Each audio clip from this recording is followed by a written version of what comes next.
Hey, what is up, everybody, and welcome to a special edition of Magic Junkies where we are going to be talking about the Secrets of Strixhaven pre-release primer. And I'm so happy to be joined with two of my best friends in the Magic community. I'm going to pull up the card of the day, which is Procrastinate, which is why we're starting a little late. But thank you for being here. We're going to go around and just let the guests introduce themselves and tell you where you can find them. And then we're going to get into just some of the basics of what to expect at a pre-release, and then some of the specifics about the Secrets of Strixhaven pre-release that's going to happen next weekend, and hope that you can attend. So I'm going to pass it over to first to Texas TCG Trading. Texas, tell folks where they can find you, and also what are your maybe just something about Secrets of Strixhaven that just stands out to you that you're excited for.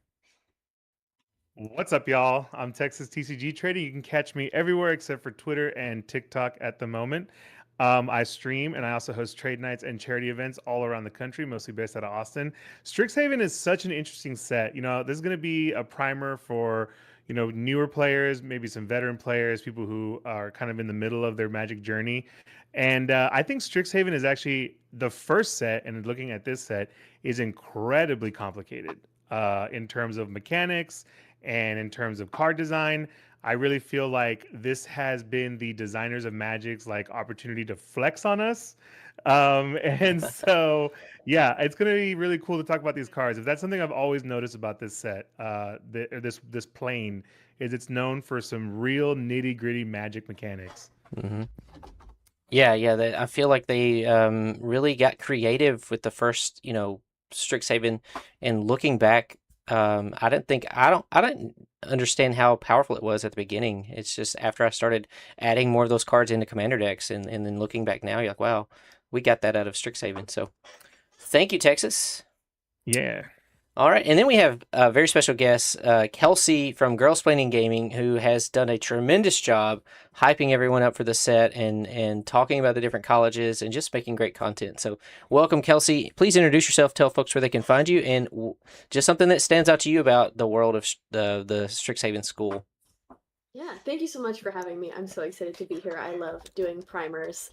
So my name is Kelsey. I am girlsplaining.gaming on Instagram, Twitch, TikTok, YouTube. You can find me everywhere.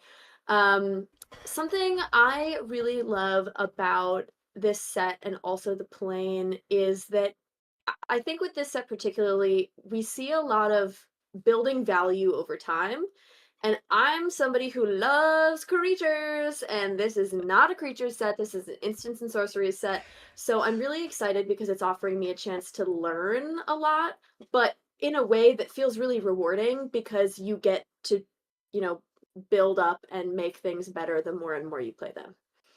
Yeah, absolutely, and I feel that too because I am a very heavy aggro player, and but it does seem like spells matter in Strixhaven, as you mentioned. Learn, so we had that in the original Strixhaven School of Mages, and that was a first introduction to learn and lessons.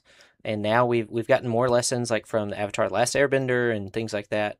Um, and I think it does kind of push us into learning new ways of playing the game, new ways of winning the game. All right. Well, Yeah, great point. yeah, so again, we're gonna cover just the basics.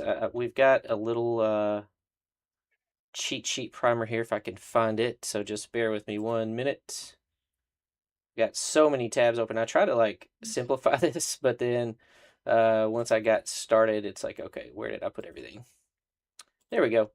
All right, so we're going to talk about, we usually just take a few minutes to talk about what to expect at a pre-release, what to bring, how to get ready for one, and how to kind of work with your local game stores. And so we're going to start. I'm going to have Kelsey kind of kick us off. What do you typically do to prepare for? I know you've made a lot of videos about this, right? About just early education, about maybe to someone who hasn't been to a pre-release or is scared to go. So if you would just kind of take us away with what to expect at a pre-release, what to bring, and Mhm. whatever else you have. Yeah, I love a pre-release. It's actually my favorite way to play Magic because I feel like we're all a little bit on the same foot. I mean, there's only 10 hours of content to watch, right? You can't have watched 100 hours. So I like that it's kind of an even starting place for everybody. My biggest tip that's not like a physical thing to bring is I love to come in with a small goal. I don't want to be thinking about, do I want to win the whole thing? Because then I'm going to stress about doing well. I'm going to stress about my win record, and that's just not fun. And then I pressure myself and actually don't do well. But when I focus on something really small, like I want to have a card that has Paradigm and make its ability go off for free once. Great. Like with Edge of Eternities, my goal was I want to power up a spacecraft to its full ability and make that happen. And then I'm focusing on something that's helpful to my gameplay, and then I end up doing better because I'm not stressing myself out. In terms of physical things, what to bring, I always like to bring some sleeves. I bring a maximum of 43 sleeves so I don't make a huge deck. Kind of limit And yourself. then Yeah. That's smart, actually. I have, That's really I smart. really want to. This is where you get the pro tips. Don't bring in more sleeves, so you have to like cut your deck down. You really have Yeah. to cut it down, Mhm. unless you know that maybe there's a possibility that you're gonna like mill yourself or something. I'm so bad. I run 45 sometimes. It's bad.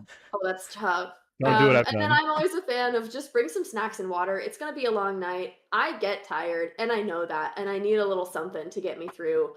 So I always recommend just mentally preparing yourself for that. Bring dice, bring sleeves, bring some snacks, and be ready to have some fun. I love it. Yeah, absolutely. And Texas, anything you want to add to that about just kind of preparing for pre-releases? So, I'm a bigger person, and this happens to me a lot. If you have a gaming space that has a lot of room, no big deal.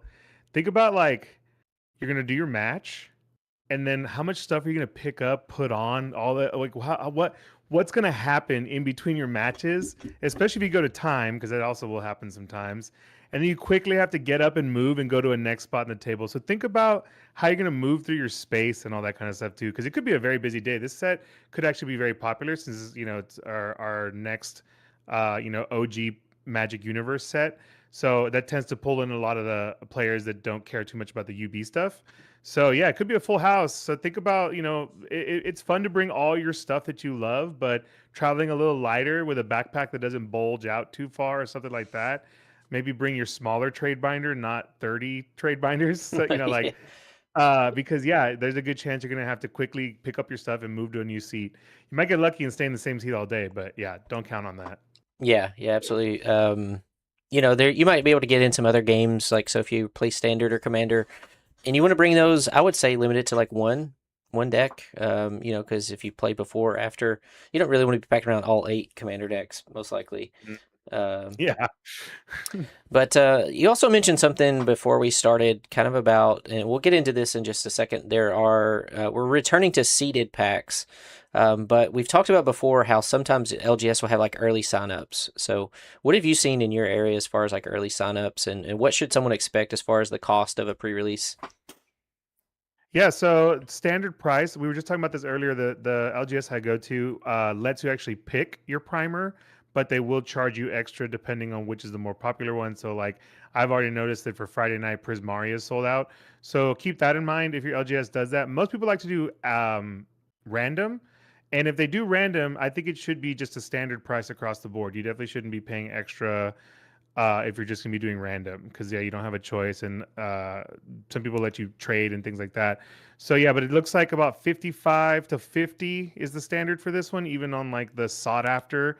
Again, because of those seeded packs, I'm suspecting that Prismari, much like the Toph and the Washi Tong seeded packs for Avatar, people are looking for those cards specifically. They want the Emeritus that does the Ancestral Recall, which we'll talk about later. So yeah, just keep that in mind. But if you get to go random, I think that's actually the best, because as much, and we've talked about this before with other seeded packs, and it seems to be the case every single time, as much as they want to push you into a color, reality is RNG is the only thing that's going to determine what cards you get and your deck. So as much as you might get the best card that you wanted from the color that you happened to pick, your deck is probably going to be the opposite of that. Or use a little bit of mechanics from all of the colleges. And so ultimately, the way they design these sets, they want you to be able to build, but they want to add a little extra flavor here and there to kind of maybe push you in that right direction. But, don't forget your basics when it comes into seeded packs at the end of the day. Gotcha. You mentioned $50 to $55. Is that what you're seeing locally as far as pre-release? Maybe let me double check. All right. Kelsey, have you seen any pre-sign up prices? I actually haven't because I live in a very rural area, and my store, well, actually, I have two local game stores, but they're tiny. They fit maybe like, I don't know, we had 24 people one time and we had to put them in the hall. Like, Wow, it's that's really, awesome. really small. It is very small. So usually we have pre-signups, but it is always randomized and you are allowed to trade. And they very graciously offer you the lowest price of like the standard price, the MSRP for the packs, because you don't know which one you're going to get. But right now we actually don't have signups live because there's been a distribution issue. So we have to just like message him individually to say, "Hey, I'm coming," and we have to hope for the best. Which Oh, is wow. not the owner's fault at all. It's just like there's been some issues with the production line. I like the randomized. I feel like I will get in my own head about which I'm going to pick and what strategy I want to do, and I overthink it a lot. So I like to say I'm going to stick with whatever I get that's random, with the freedom to change my mind on that if I get the one I don't like. Yeah. So Okay, here's a correction. I'm going to blame this on the concussion. okay. This year or this month or this set, they went with you can choose no price differences, $45.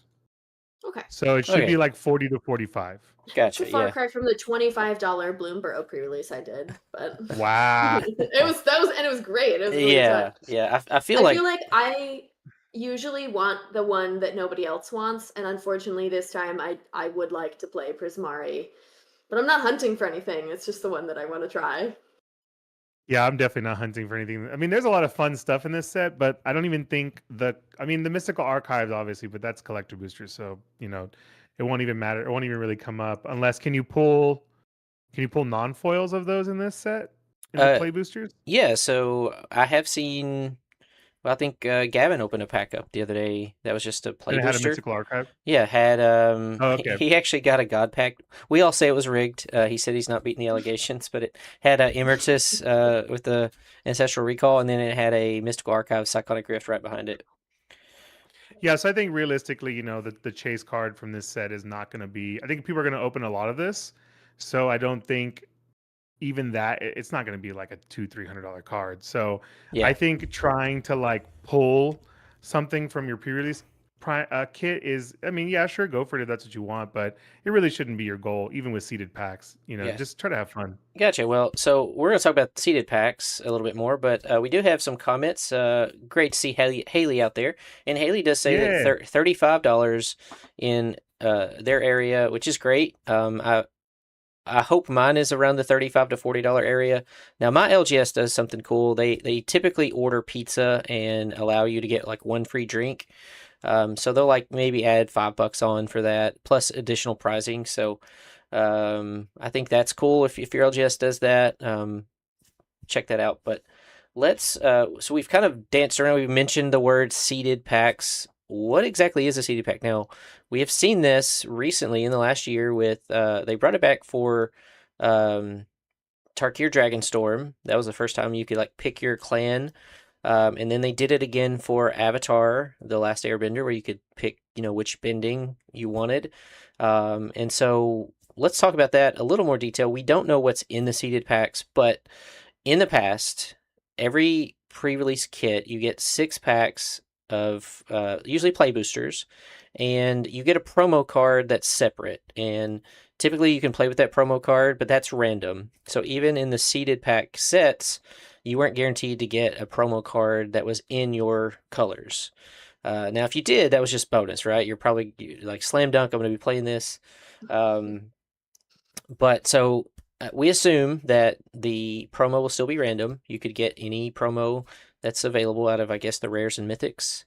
And then your seeded pack will be based on the college you select. So we have 5 colleges, and to what Texas said, his store, they're allowing you to pick, but they might adjust the price. And then to Kelsey's point, you may just be randomized, but then have the ability to trade before you open it. Say, hey, I really wanted Silver Quill. I have Prismari. Would you like to trade? And maybe somebody makes that deal. So what is a seeded pack, though? Kelsey, do you want to kind of dive into maybe what you might see in a seeded pack? Sure. So a seeded pack is going to replace one of your 6 play booster packs. And it's basically the reason it's called seeded is it's seeded for your strategy. So with this, we assume it's going to be a 2-color pack. Let's say you're in Silver Quill. It might have a lot of cards that have repartee in it. It might have, everything from commons to uncommons to rares. That are aligned toward that strategy and that color identity. Yeah, and again, it's going to replace one of those play boosters, so you still should see the same amount of cards, and it would be like 1 rare, unless you're lucky enough to get 2, I guess. That could happen. And then some uncommons and commons that kind of fit that school, that college. All right. I think it still comes with a foil, so that foil can also potentially be a rare. Yeah, I think that's the way it is. It's still kind of like a random play booster where you have the same slots, and then The pool's just much smaller.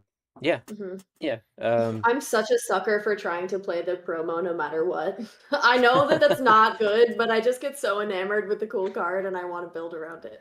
Yeah. I've gotten very lucky where I've had an avatar, I got to play it, and it worked perfectly. Yeah, I'm trying to think back to the. I don't remember. I know in TMNT my promo was not playable. In Lorwyn, I got the promo and I was like, this card's really good. Then I opened up 2 more of them and I was like, oh my gosh.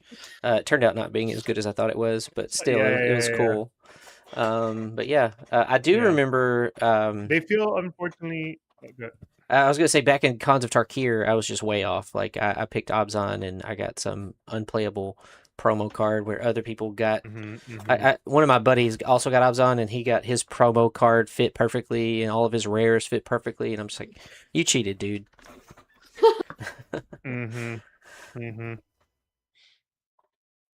Anyway, did you anything else want to talk about seeded packs or but basically again, it's kind of it steers you. I guess one thing I will say. So let's say you pick Silver Quill and you have 1 pack. It's kind of one of those it's a good or bad thing because it kind of pushes you into Silver Quill, but you have 5 other random packs. So you could open a lot of Prismari rares and mythics in your other 5 packs. And now you have 1 pack that's basically you're not going to use the cards from because, your other 5 packs kind of pushed you in a different direction. So hopefully it's good and it kind of gives you a base to work with, but sometimes it could end up that you don't even really use that pack as much. I think it's a really good way. I think the best part about it is that you get the it's a lot easier to get the signpost uncommon, which in this set is 2-color pretty much for every college. So it's going to be a little bit tough because if you don't open enough of those signpost uncommons, like you open the off-color ones, they're going to be really hard to like jam a 3-color type of thing. Yeah, and that is something we'll talk about. I didn't really look into like the mana fixing, but I know they are introducing new lands. Are the Octo lands available in the standard set, or are they just in the Commander? I don't remember. But there is kind of sometimes you want to play 3 colors, but then you have to really look at what kind of mana fixing do I have, what's available in the set. Anyway, I want to say a quick shout out to friends that have dropped by. Appreciate y'all. Yeah, I did not pull up the lands, so I can't remember if they're in the standard set or not. They are just in the Commander set. Gotcha. My hot take is that I love them. Yeah, they do look pretty good. From what I saw on green, there is fixing, but it's like making green mana. So, or searching for a basic land. Yeah, there's a lot of that. So and there's a lot of there's rares. where you can tap to add mana, but it's only for an instant or sorcery, or something will make mana at the beginning of your first main phase, but again, like only of a certain color and only instants and sorceries, which for this set is pretty Gotcha. good. Yeah. Christmas, thank you for saying we look spiffy. Do we want to talk about our little outfits today? We're doing something a little different on that. Yeah, so since you're getting educated, we're the professors of Strixhaven colleges. I'm representing Witherbloom. And I'm representing Quandrix and Lorehold as the Beastmaster and archaeologist, Professor Texas. And I will be representing Prismari and Silverquill. Gotcha. And I will also be representing the kind of what we're talking about right now, convergence, right? Converge being, can you play multiple colors and get an advantage? So there's we'll kind of put that at the end because it's not as important, not as pushed, but can you play start with your 2-color college and then maybe splash a 3rd or 4th color and get some benefit. So give me 5-color vivid slop. Yes. Yeah. So I feel like they've been putting that in the last couple sets as like almost like a backup option. Yeah, so I'm looking here. There is a set of common dual lands that I'm trying to make sure I'm looking at the actual like set symbol.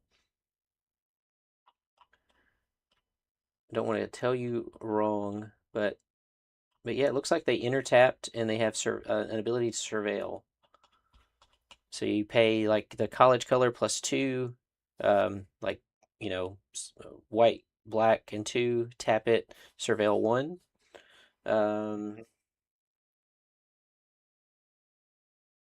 Surveil's really good in this set, but for a very fun reason. Again, I think it's the designers kind of flexing and stretching the color pie and the like preconceived notions of certain abilities.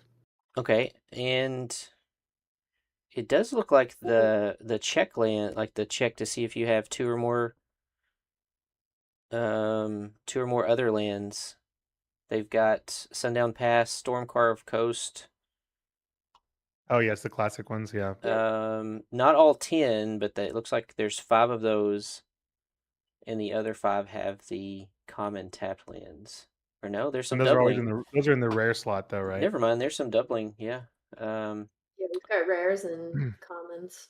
Yeah. So yeah, how do we feel? I personally, from a collector perspective, really always appreciate when they put rare land slots reprints. But from a primer perspective or a pre-release perspective, it doesn't feel good when your rare slot is a land. Yeah. Especially if it's not a land that you can play. Exactly. I just know I'm gonna pick like Witherbloom, which I'm representing, and get Sundown Pass and be like, okay. Exactly. Yeah, exactly.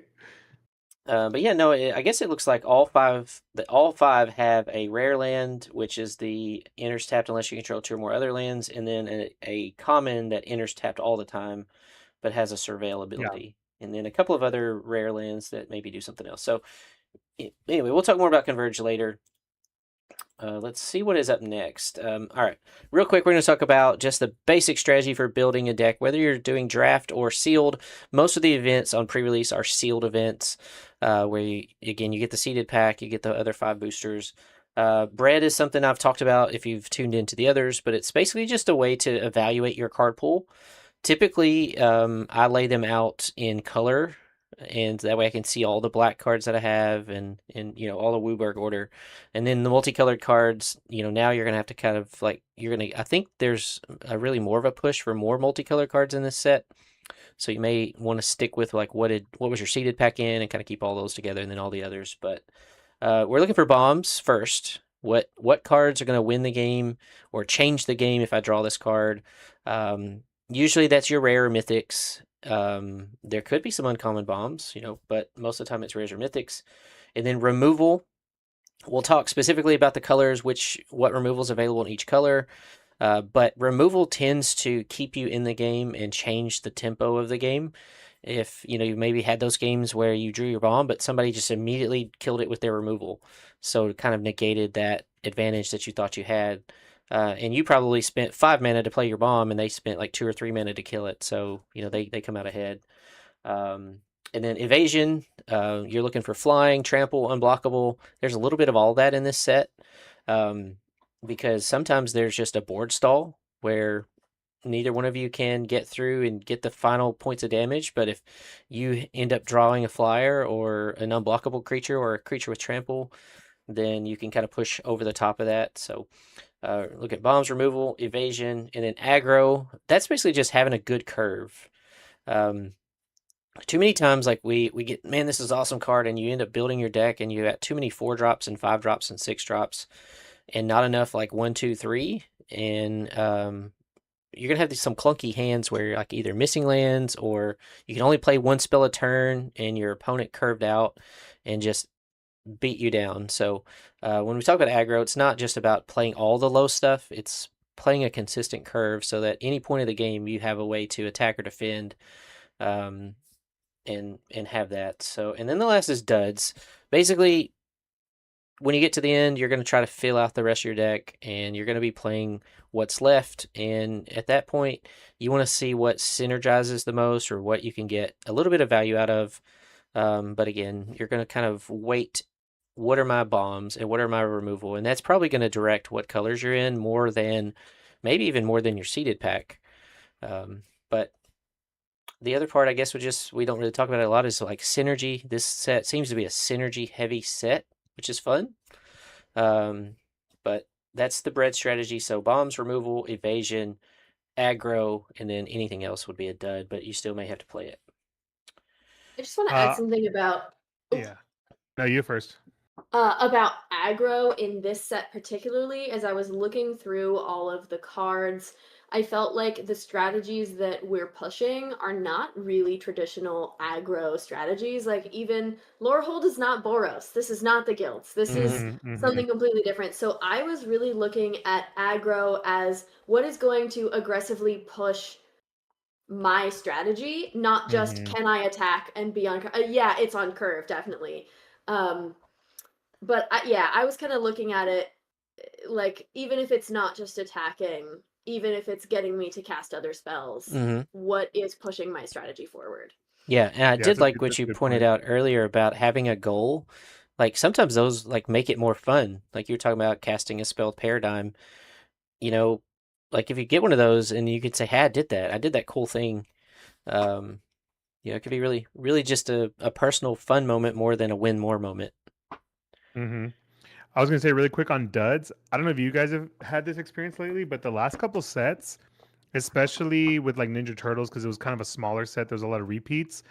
Duds is getting a little harder to fit. Like a dud can be like a 4/5 with trample, but it costs 7. Yeah, It's kind of getting hard to be like, oh yeah, this card is terrible, because like they're really like adding a lot to these cards. I right. think it really depends on, again, especially for this set, your strategy, your synergy, whether or not, like, for example, the what I just said right now, like a 4/5 or even a 4/3, like some sets that card is terrible, and some sets it's great because of like the removal. Does it do 4 damage or 2 damage, or does it, like, so you got to think about little things like that. There's a lot of nuances now, I've noticed, that like cards that you think are good may not be good, and then cards you think are bad may not be that bad. Like there's yeah, so it's not as like cut and dry anymore, I've noticed lately.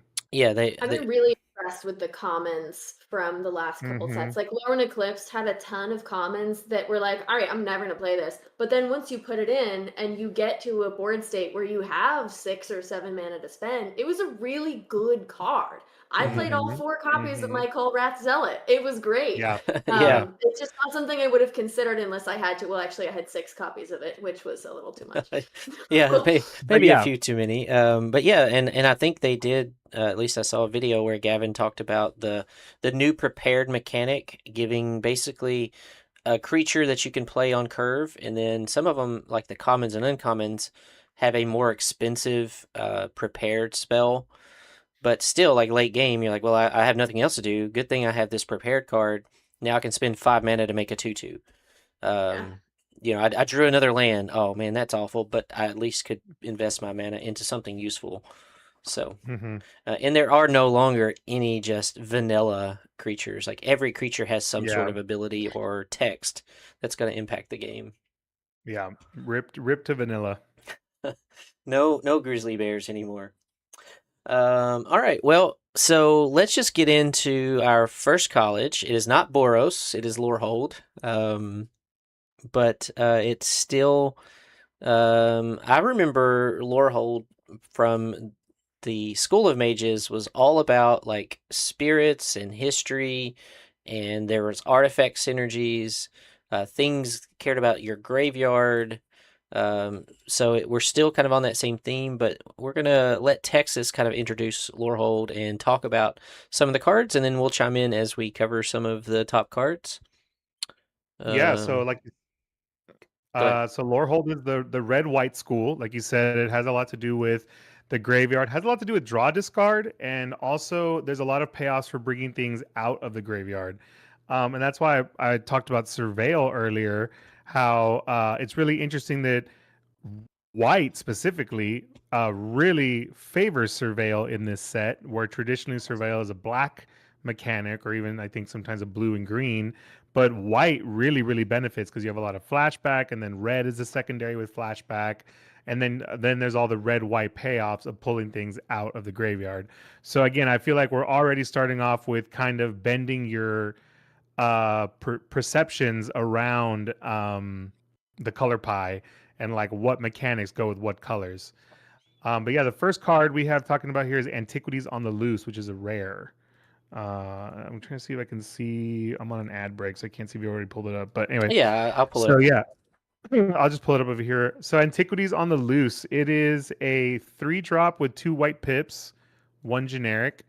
It is a sorcery, and this is something we're going to probably keep mentioning throughout the entire set, but heavy on the sorceries and instances. A lot of what Lorehold wants to do, and this is like the perfect example of this, is play a spell that creates bodies, creates tokens specifically, usually red white spirit tokens that don't tend to have flying.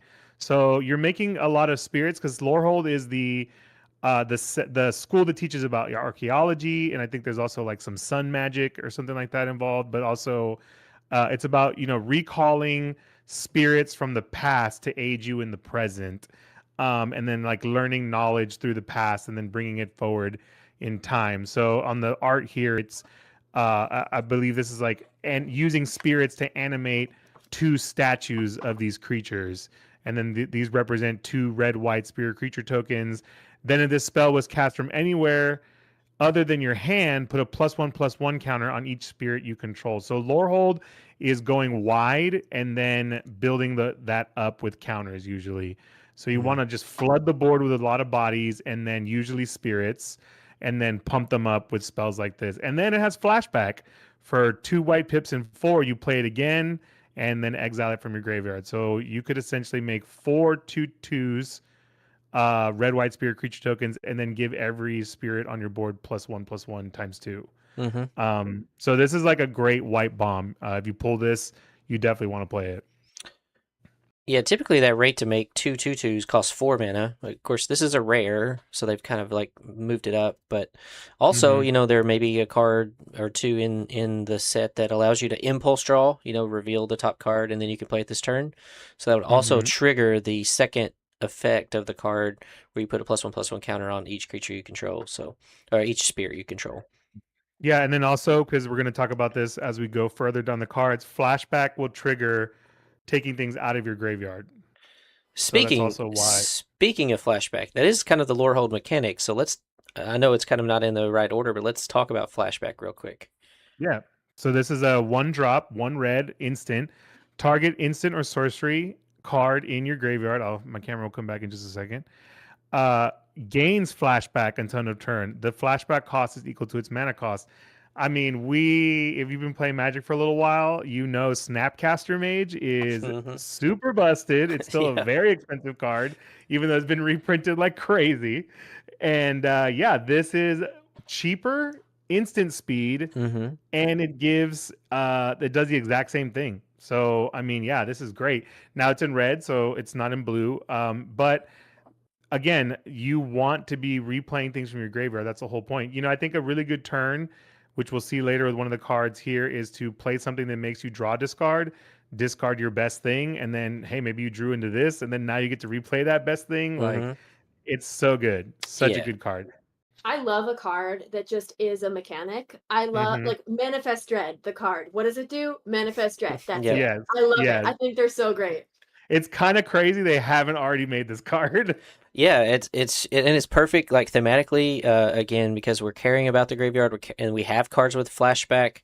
And I to your point, is it as good as Snapcaster Mage? Maybe not, but it's 1 mana cheaper, so you don't get the body. But I think this, and we're talking about pre-release, so that we know. In terms of pre-release, you're probably going to replay, like he said, a draw spell or a removal spell. It's just another copy to, like, say, I use a removal spell and I'm going to just use it later. But this could make some waves in Commander, just being a card that says, okay. This could be a CDH card, honestly, because of how cheap it is. And then usually red CDH players will make infinite red mana. So this helps with that tremendously. Gotcha. All right. I just wanted to highlight that one first because you mentioned the first flashback card, and there's several others, but we actually have flashback. Yeah, just straight up. So the next one is Colossus of the Blood Age. So traditionally, last Strixhaven set, Lorehold was pushed to be a little bit more aggressive. And I think it was more about throwing out a lot of little bodies. So it's interesting that they printed this card, especially at the uncommon, because they really want you to play this. If they put it in uncommon, that means that they want people to have it in their decks, at least 2 copies of it potentially. So this is a 6/6 for 6, 4 generic, 2 pips, red and white. And when this creature enters, it's a construct artifact creature. When it enters, it deals 3 damage to each opponent, and you gain 3 life. In a 2-headed giant, which some people like to do for their pre-release, this actually does 6, and you gain 3. It's crazy. So this is one of those cards you should definitely pick up if you're playing 2-headed giant. And then when this creature dies, discard any number of cards, then draw that many cards +1. I mean, traditionally in a where you want to be attacking, so you are going to want to attack with something this big. So it's nice to be able to attack with it and be like, well, I'm going to get value off of it, even if it takes out one of your creatures and dies doing it, or soaks up your removal and dies doing it. I can just refill my hand afterwards. And then the +1 is always just a nice little treat. So the fact that you don't even have to discard any cards. Yeah, it replaces itself. Yeah, you just get 1 off of it if you want. So, but in this deck, you play this on turn 6. You might have some cards that you want to throw into your graveyard to pull them out with flashback or something else on your board that's then going to benefit from that. So again, this dying and discarding is really not a bad thing. Yeah, I really love this if you're mana flooded too. You're just like, oh, I'm going to hold 2 or 3 lands, and when this dies, even if this dies and you throw away, a couple of good flashback cards and then draw land, well, you didn't want to draw those 3 lands in the next 3 turns by the time you have this out and you attacked with it. So even that helps. Yep. Next card is Daydream. This is a sorcery for 1. Exile target creature you control, then return to the battlefield under its owner's control with a +1/+1 counter on it. And then it also has flashback for 2 generic and 1. Again, I do wish this was sorcery speed, so you could use it more defensively. Instant speed? Yeah, like Cloud Shift. Instant speed. It is sorcery. I wish it had instant so that you could do it more defensively. But I love Blink or Flicker, whatever we want to call this effect. It's technically Flicker because it comes back right away. But yeah, I love it, and it's going to trigger a few things. There's also some great ETBs in this color. You can have it move over to the Silver Quill stuff, which is also really good with ETBs. And just +1/+1 can sometimes, you put that on a flyer, you put that on trample, anything that has evasion, or even just something that's going to break their creature that was stronger. So this is just a generically good card. Yeah, or you play your Colossus of Blood Age, you drain them for 3. Next turn, you untap, you Daydream, you drain them for 3 after you attack.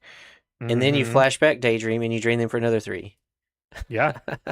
Already that's your ETB payoff right there. Or you just reset. You bounce back your Biblioplex Tomekeeper and you prepare another crazy spell. Yeah, good point. Yes, preparing. This is great for prepare.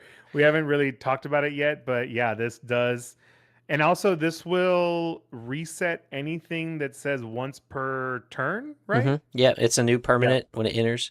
Mm-hmm. I did notice we're not going to talk about all of them, but like the emeritus cards, the ones that are like the chase cards, like the one that has ancestral recall. A lot of them in the other colors can prepare themselves over and over, like when they attack or when Mm-hmm. two Mm-hmm. creatures die. Mm-hmm. The white emeritus does not. It only prepares itself on the ETB, and it has swords to Mm-hmm. plowshares built in. Mm-hmm. And I kind of Mm-hmm. wondered, like, why did they nerf it? Well, white has multiple ways to flicker, and Right. so it kind of, I guess, balances out. Yeah, which is actually kind of nice because it gives itself, again, it gives you more targets for these spells so they don't feel like dead cards in your hand. Because, again, going back to a game plan, I think Lore Hold is maybe on par or second to Silver Quill, where like you need to be building your board and you need to be getting value from all your cards. Hmm. They all want to be working together because some of these, which we'll get to one in a little bit, if you're not pulling stuff back from your graveyard, well, then it's not doing anything. Yeah. Um, but yeah, so next card, Hardened Academic. This is like a straight lore hold card. One red, one white. 2/1 Flying Haste, which is awesome already. And then discard a card, gains lifelink until end of turn. Also fantastic. And then when one or more cards leave your graveyard, put a +1/+1 counter on target creature you control. This is a rare, so you're probably going to get one, maybe two if you're really lucky. Could be your promo. Um, but if you get one, you're going to want to play it. And it pretty much takes care of itself with the discarding a card and then having something leave from your graveyard. So Hmm. you're going to always be able to trigger this more than likely. And then you're going to get to choose what you're flashing back to give it, another counter. Because you can also give itself a counter and give something else a counter. Yeah. And then also, I mean, this could just be because it's a 2/1 flying haste. This could be the card that just ends. If you just need that extra damage to push through to finish a game, this could be that card for sure. Yeah. We talked about evasion, and this card reminds me a lot of Psychic Frog, except Psychic Frog got the +1/+1 when you discarded, but like Mm-hmm. the haste, the flying, the lifelink later in the game to kind of put you back, put your life total back up. And Yeah, I mean, if you can you trigger that +1/+1 ability multiple times in a turn. exactly, and you can So discard as many times as you want, technically. yeah, So yeah, next one is Lorehold, the historian, the big. Are they deans or what are they technically for? Like the founder Elder of Dragons, Lorehold. man, Elder Dragons. They're elder dragons, right? But I'm trying to like in the hierarchy of the school. What is their position technically? They're the founders of each school. They're the big honchos. Yeah. So Lorehold himself, or is it? I can't even remember. It's a him or her. But Lorehold, the historian, 5/5. It costs 5, 3 generic and red white. Flying haste. Each instant and sorcery card in your hand has Miracle 2, Hmm. which is interesting. And then at the beginning of each opponent's upkeep, you may discard a card. If you do, draw a card. So this is a great pickup. I mean, this is just it's a mythic, right? It's a mythic Yeah, dragon, 5/5 yeah. flying haste. I mean, you get it. You're playing it. Um, but also again, two-headed giant. Always look for those each opponent when you're doing two-headed giant stuff. But yeah, Miracle 2.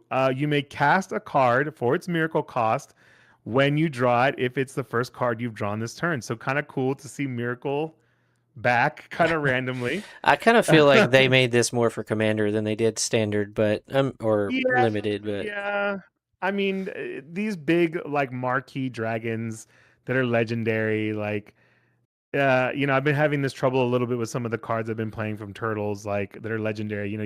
If you're playing standard, or even if you're playing a pre-release, like having two, if you happen to pull two, is mhm. not the best because if you play Yeah, one, you have to kill it. Now it does have haste, so that's kind of cool. Kind of offsets that yeah. because you could play one attack, kill it, and then next turn still get to attack. But do you really want to do that when there's no like ETB effect on this? I feel Probably like not. I feel like they designed this card to be Aurelia, and they just threw a dragon picture and the dragon name on there. Maybe. Yeah, I mean, I do feel like at the end of the day, especially when it comes to pre-release, mythics are like nice if you get it, Yeah. but it's not going to make or break your deck because at the end of the day, like that's not what you're building around. That's not the Yeah. majority of the cards you're getting. Well, But yeah, you and get this. might be happy, and you're probably going to build with it for Commander. Again, it's a mythic. You're probably not going to see it, but it is a guaranteed loot every turn, every opponent's turn. You're like, hey, I didn't want this land. I'll just hold it, not play it. On their turn, I'm going to loot it away. So that's pretty cool. So then we have next one, Practiced Offense, Sorcery. This is just another great build around with flashback. 2 generic, 1 white. Put a +1/+1 counter on each creature target player controls. Target creature gains your choice of double strike or lifelink until end of turn. Flashback 2. So like normally a card like this, I'd be like, no, that's terrible. If you get that in your first pack or you get that in a draft situation, don't pick that as your first rare. But this is a perfect build around for Lorehold. And also the fact that in really weird niche situations, you can pump up your opponent's creatures and then destroy them by using cards that say power 3 or greater or whatever, stuff like that. It does make this a little interesting. And then it's technically modular where you can pick your opponent's creatures and then give your creatures the abilities, or vice versa if you need to. And then double strike wins you games, especially in red-white. That's a bold strategy, Cotton, to give your opponent this effect. I know. I'm just saying the fact that you can is really interesting to me. I mean, I don't know. 5 mana though, you can play this and flash it back in the same turn if you just need a big turn too. Cool. Yeah, and realistically, you're going to be playing it on turns where you could do that because you want to have enough bodies to push through and win. So yeah. Pursue the Past. This is like the common you want in this color combo. It's 1 red, 1 white, sorcery. You gain 2 life. You can discard a card. If you do, draw 2 cards. Flashback, 2 generic, 1 red, 1 white. This is like your bread and butter. This is that card I was talking about where you want to be playing this on turn 2 100%. Sculpt your hand, sculpt your graveyard. Yeah, it's just perfect. And then Spirit Mascot. This is your signpost common, interestingly enough. This is a red-white 2/2 Spirit Ox. Whenever 1 or more cards leave your graveyard, put a +1/+1 counter on this creature. I mean, if you can get 4 of these, you need to be playing them because these are growing every turn ideally, and you're hitting as like 5. Is eating good tonight. I know, right? Yeah, these are gonna be fun for Commander. Yeah, I was gonna say back in my day, they wouldn't get a counter; they just get +1/+1 till end of turn. But yeah, it's gonna get out of control. Before you know it, it'll be a 5/5. 100%. You want to be swinging with it. You want to swing like 2 or 3 5/5s with that card. Like that's Magic Christmas Land. All the flashback cards gets bigger. Yeah, it's great. Yeah. Because it gets itself bigger. We're not even talking about all the cards that make it bigger. Like it itself is just getting bigger because you're flashbacking or pulling things out. Yeah. Because also don't forget, there's some cards here, I think in the removal, or maybe suspend. But anyway, if you exile a card out of a graveyard, which some cards say that also counts. So that will also trigger. Yeah. And so you can exile your own things, like a Spirit Mascot that died, and you know what I mean.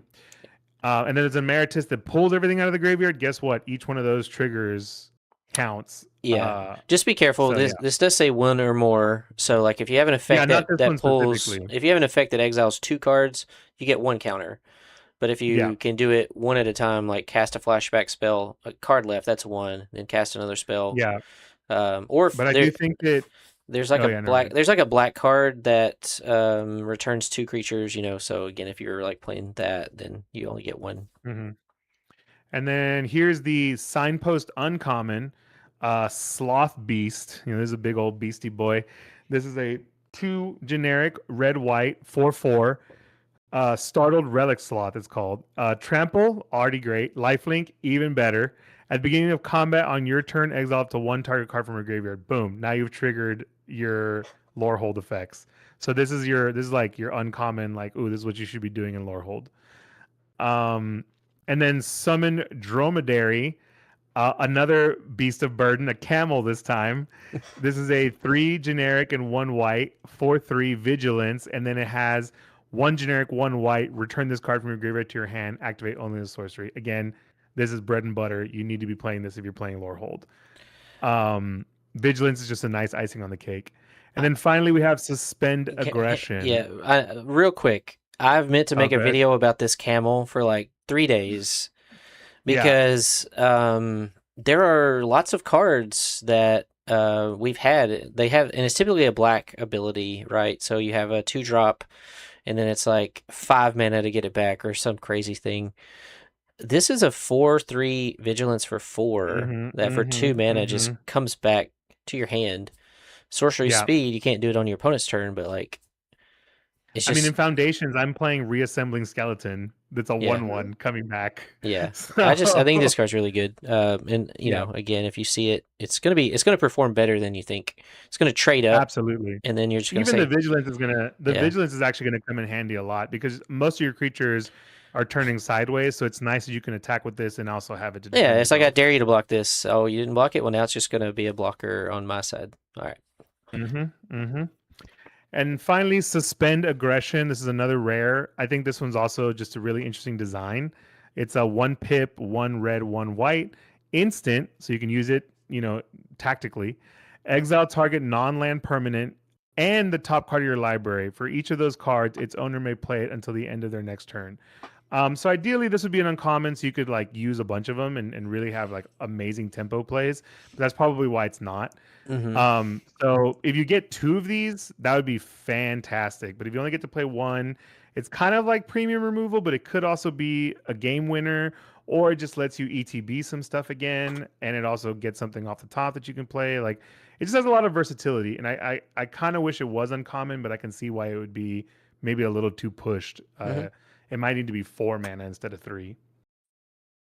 Yeah, just the fact you, like you said, you can use it multiple ways, clear out a blocker, and win the game. A lot of times, late game, people say, well, I'll hold back 1 or 2 blockers. And if you're like, hey, get rid of that, now I swing in for lethal, or save your creature. You know, you Yeah. don't, they're going to remove it, so you just Yeah. suspend it, and Even you if get to impulse draw and play that creature again the next turn. even if they're gonna kill you with their big flying haster, like they're it's a mirror match and they got lore hold and they're about to hit you in the face and kill you, get rid of it for that turn and maybe that next turn is the one you win instead. Yep. So Yep. Well, good deal. Good deal. We're gonna look at some more like mono-colored cards that probably fit into lore hold, but I think that's a good place to stop there. And next up is Kelsey's school of choice.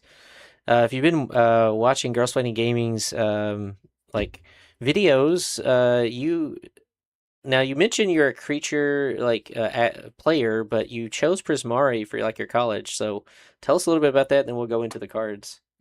Yeah, I figured I'm a theater kid. I'm an arts person. I'm very expressive. So I feel like my personality really fits with Prismari, and my play style maybe not as much. So I'm excited to learn from it, hopefully. I feel like my typical play style is very like Quandrix coded. I am a Simic silliness person. I like to get stuff for free and play a lot of big creatures. Um, but this is one where I really wanted to learn something. So I went with my personality for this one.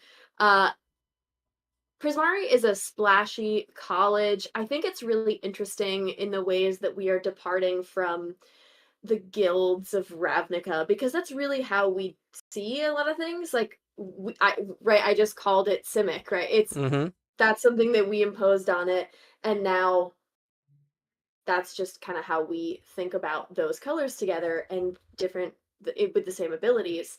Um, and I think it's cool that Prismari is like is it in that it's about the casting of spells and it's about getting value off of the spells that you cast in other ways, but instead of being inexpensive, you're casting a lot of them, it's about really big expensive spells and you get something for how big they are. And this is demonstrated by Opus, which Mm-hmm. is an ability word that highlights abilities where something happens if you cast an instant or sorcery, but something even better happens if you spend 5 or more mana to cast it. And you're going to see this on our first example, which I believe is Colorstorm Stallion. This is one that I just keep coming back to. I really like it. It's an elemental horse. It's got Ward 1 and Haste. Nice to see Ward in here because that, of course, was originated in Strixhaven School of Mages. yeah, yeah. And you're gonna see that whenever you cast an instant or sorcery spell, it's gonna get +1/+1 until end of turn. And if that wasn't good enough, if 5 or more mana was spent to cast it, you create a token that's a copy of this creature. imagine if you do that several times, and Yeah. it's not legendary, so you can have as many copies of it as you want. Yeah. I just, Yeah. yeah. I think this Wow. is another one of the good examples of the value building where you can play this on turn 3, and then on turn 5, if you're focusing on playing consistently things that are 5 or more mana, or if you've ramped to do it earlier, you can really get a lot of value out of this continuously. Yeah, and I like that they tacked on haste, so when you make that token, it's ready to attack. It's going to lead to some big Absolutely. turns. That's a good It's point. also interesting that that kind of puts us in a place where we want to be casting our spells in our first main phase instead of waiting until after attacks, at least with this on the board. I'm a big culprit of forgetting that there's a second main phase. Yeah. I just want to Go ahead. add, because I think this is a blanket statement for most Prismari cards. Amazing art, as this college should have. I think this beautiful art and a lot of other Prismari cards from the first set have amazing artwork as well. Super cool. Yeah, but to your point, if just in terms of strategy, like Kelsey said, typically, especially in blue, you're gonna want to hold up your mana and hold up your cards, especially if they're instant speed. So it is kind of a, sometimes you got to make the strategic decision that I want this token because I'm going to attack with it, and I'm going to tap down their creature or bounce their creature and get through more damage. So sometimes you will cast things in your first main phase, but from a strategy standpoint, you shouldn't. You should not cast creatures or instants or sorceries unless they're going to like provide you some removal or benefit before the combat phase, which this could because it has haste if you do something before combat. Mm-hmm. Yeah, kind of a departure from the norm, which is interesting. Mm-hmm. The next one I have up there is Encouraging Aviator. This one is some pretty good evasion. So it is a bird wizard for 2 and a blue. It's a 2/3 with flying, and whenever this creature attacks, it becomes prepared. Now, all of the prepare cards are really cool because we haven't seen anything like that yet. I mean, I guess there's omens and there's adventures and things, but this is a very different format of it. Mm-hmm. And I think the ones that can re-prepare themselves are very strong. Mm-hmm. So not only does this one have flying, but it can also give something else flying. And it can do that at the time when it attacks. So I just think this is really good as a continuing evasion card. Yeah, and some other cards that I've seen in past sets have had an ability when this creature attacks, another creature gains flying, and it's for free.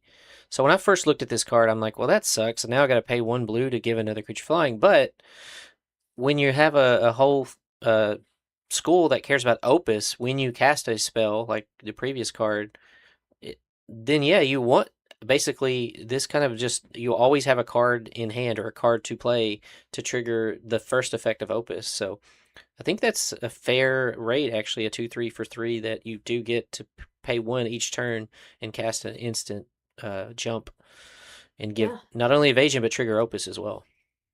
Totally. One thing I think is really interesting about the entire concept of the prepared spells is that we're giving agency to creatures in a way that we really have only given to planeswalkers. Now I know that I am casting the spell as the player, but the fact that the creature has a spell is just something that is totally new. So I think that means nothing in the grand scheme of things, but psychologically it's kind of interesting to think about. We're kind of giving them a new way to exist in like the grand scheme of the game. Yeah, that is a cool point. And, again, it kind of makes threat assessment a little bit more like, well, normally a flyer is bad, but now I got to worry about it giving another thing, the 6/6 flying. Oh, crap. Yeah. Yeah. Also, going back to like the duds part at the beginning of the conversation, like I would never put jump in my deck, but I'll play it if it's attached to a creature like this. Exactly. The repeatability is really key there. Yeah. My next one is Exhibition Tidecaller, and I was really looking for some bombs both in the multicolored and in the monocolored, and this is the one I came up with for blue. It's kind of normal until you get to the part where it says if 5 or more mana was spent to cast that card, that player mills 10 cards instead. Yep. So you can put it out kind of anytime because it is a 1-drop for blue. And again, I feel like I've heard this before. If you're getting a 0/2, you know it's gonna do something absolutely crazy. Mm-hmm. And I just think that it's such a jump from 3 cards to 10 cards, and I didn't see a lot of other mill synergy in this, but every once in a while we get something that just goes off. And I think it would be Hmm. really satisfying to mill someone out like this Yeah.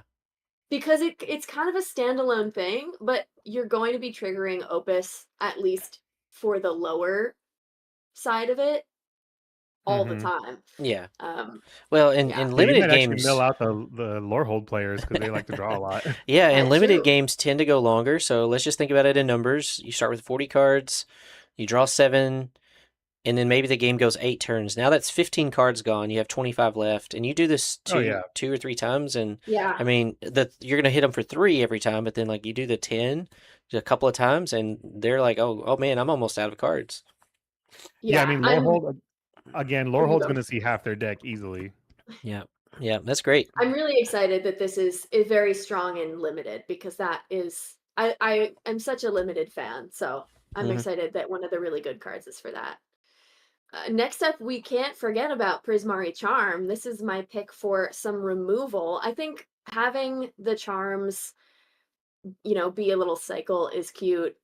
It's good to have something that's consistent that we can rely on, that if I only know what I'm playing and I see it from another school, I can kind of get an idea of what's going to happen.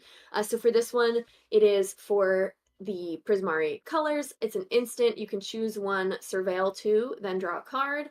Prismari Charm deals 1 damage to each of 1 or 2 targets, or return target non-land permanent to its owner's hand. So you have 2 different ways that you could remove something if they happen to have something that's like a really low toughness, or you could just return it to hand. And surveilling 2, then drawing a card is always good.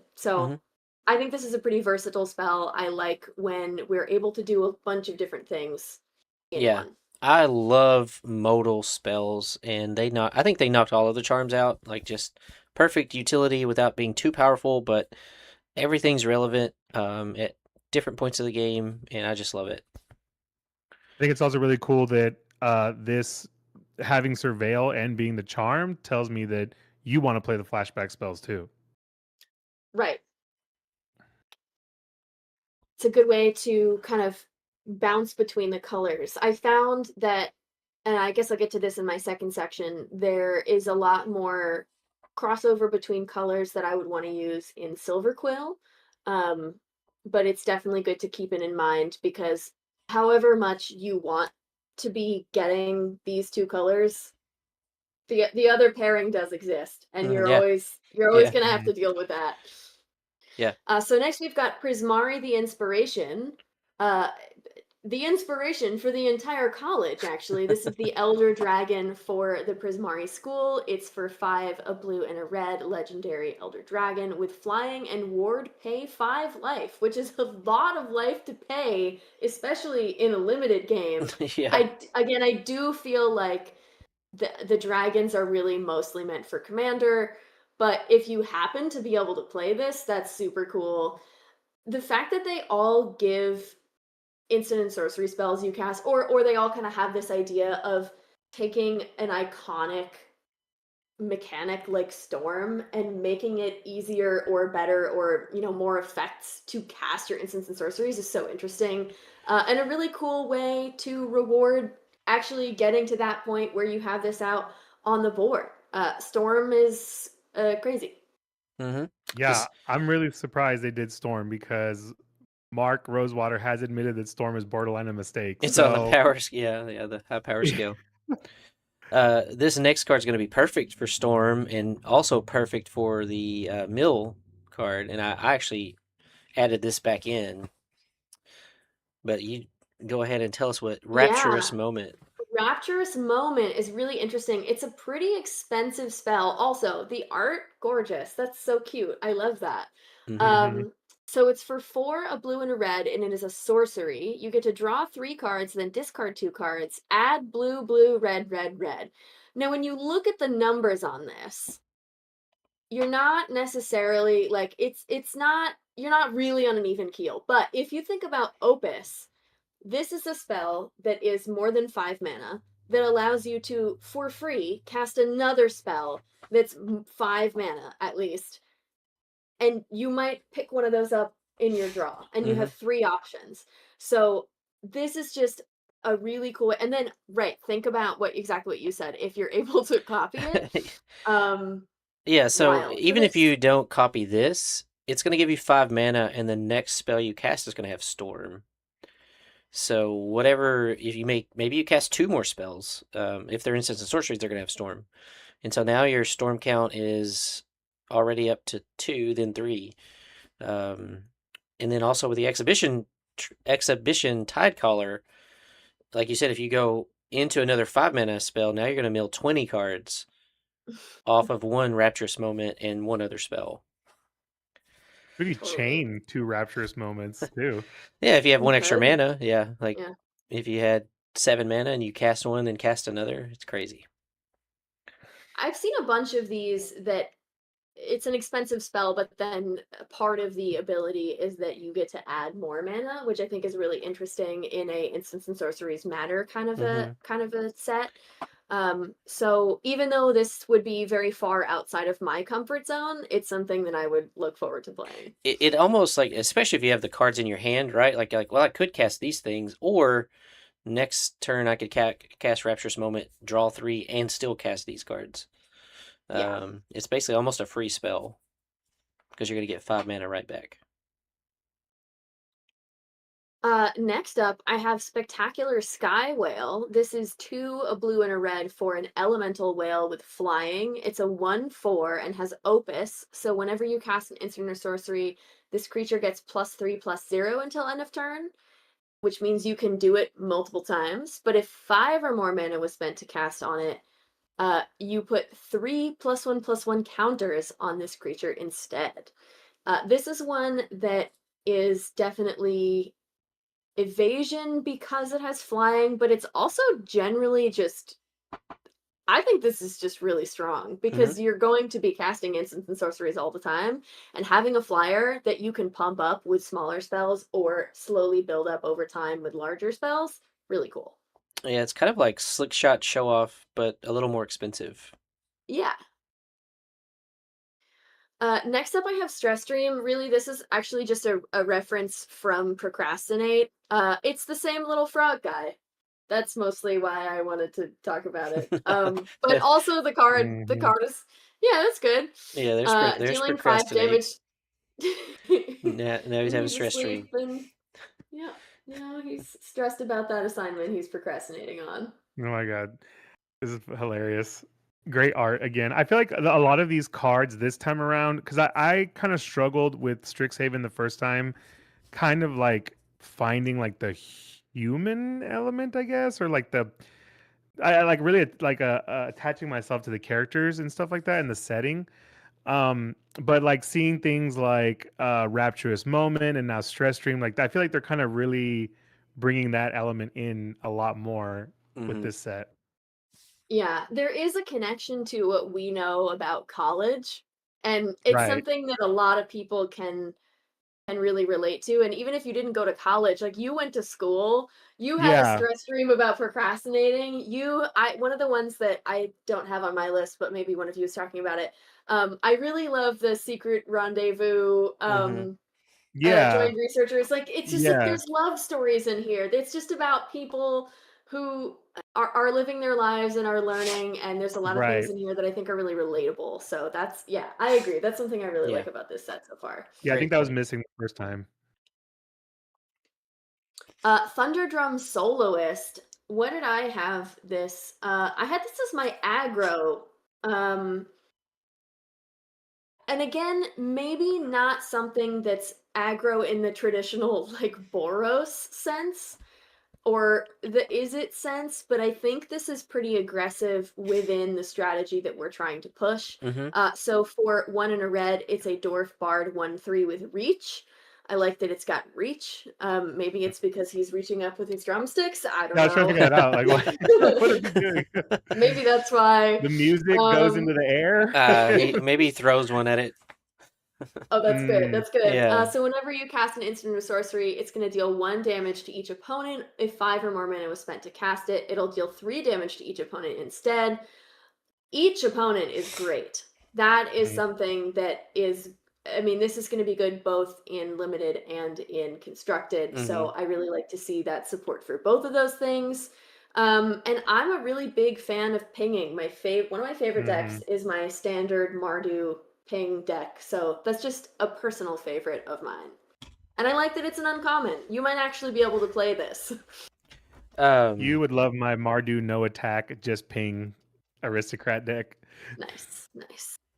Well, so I got to play Foundations draft, quick draft. They had it on Arena a couple of weeks ago, and Blue Red Spellslinger was one of the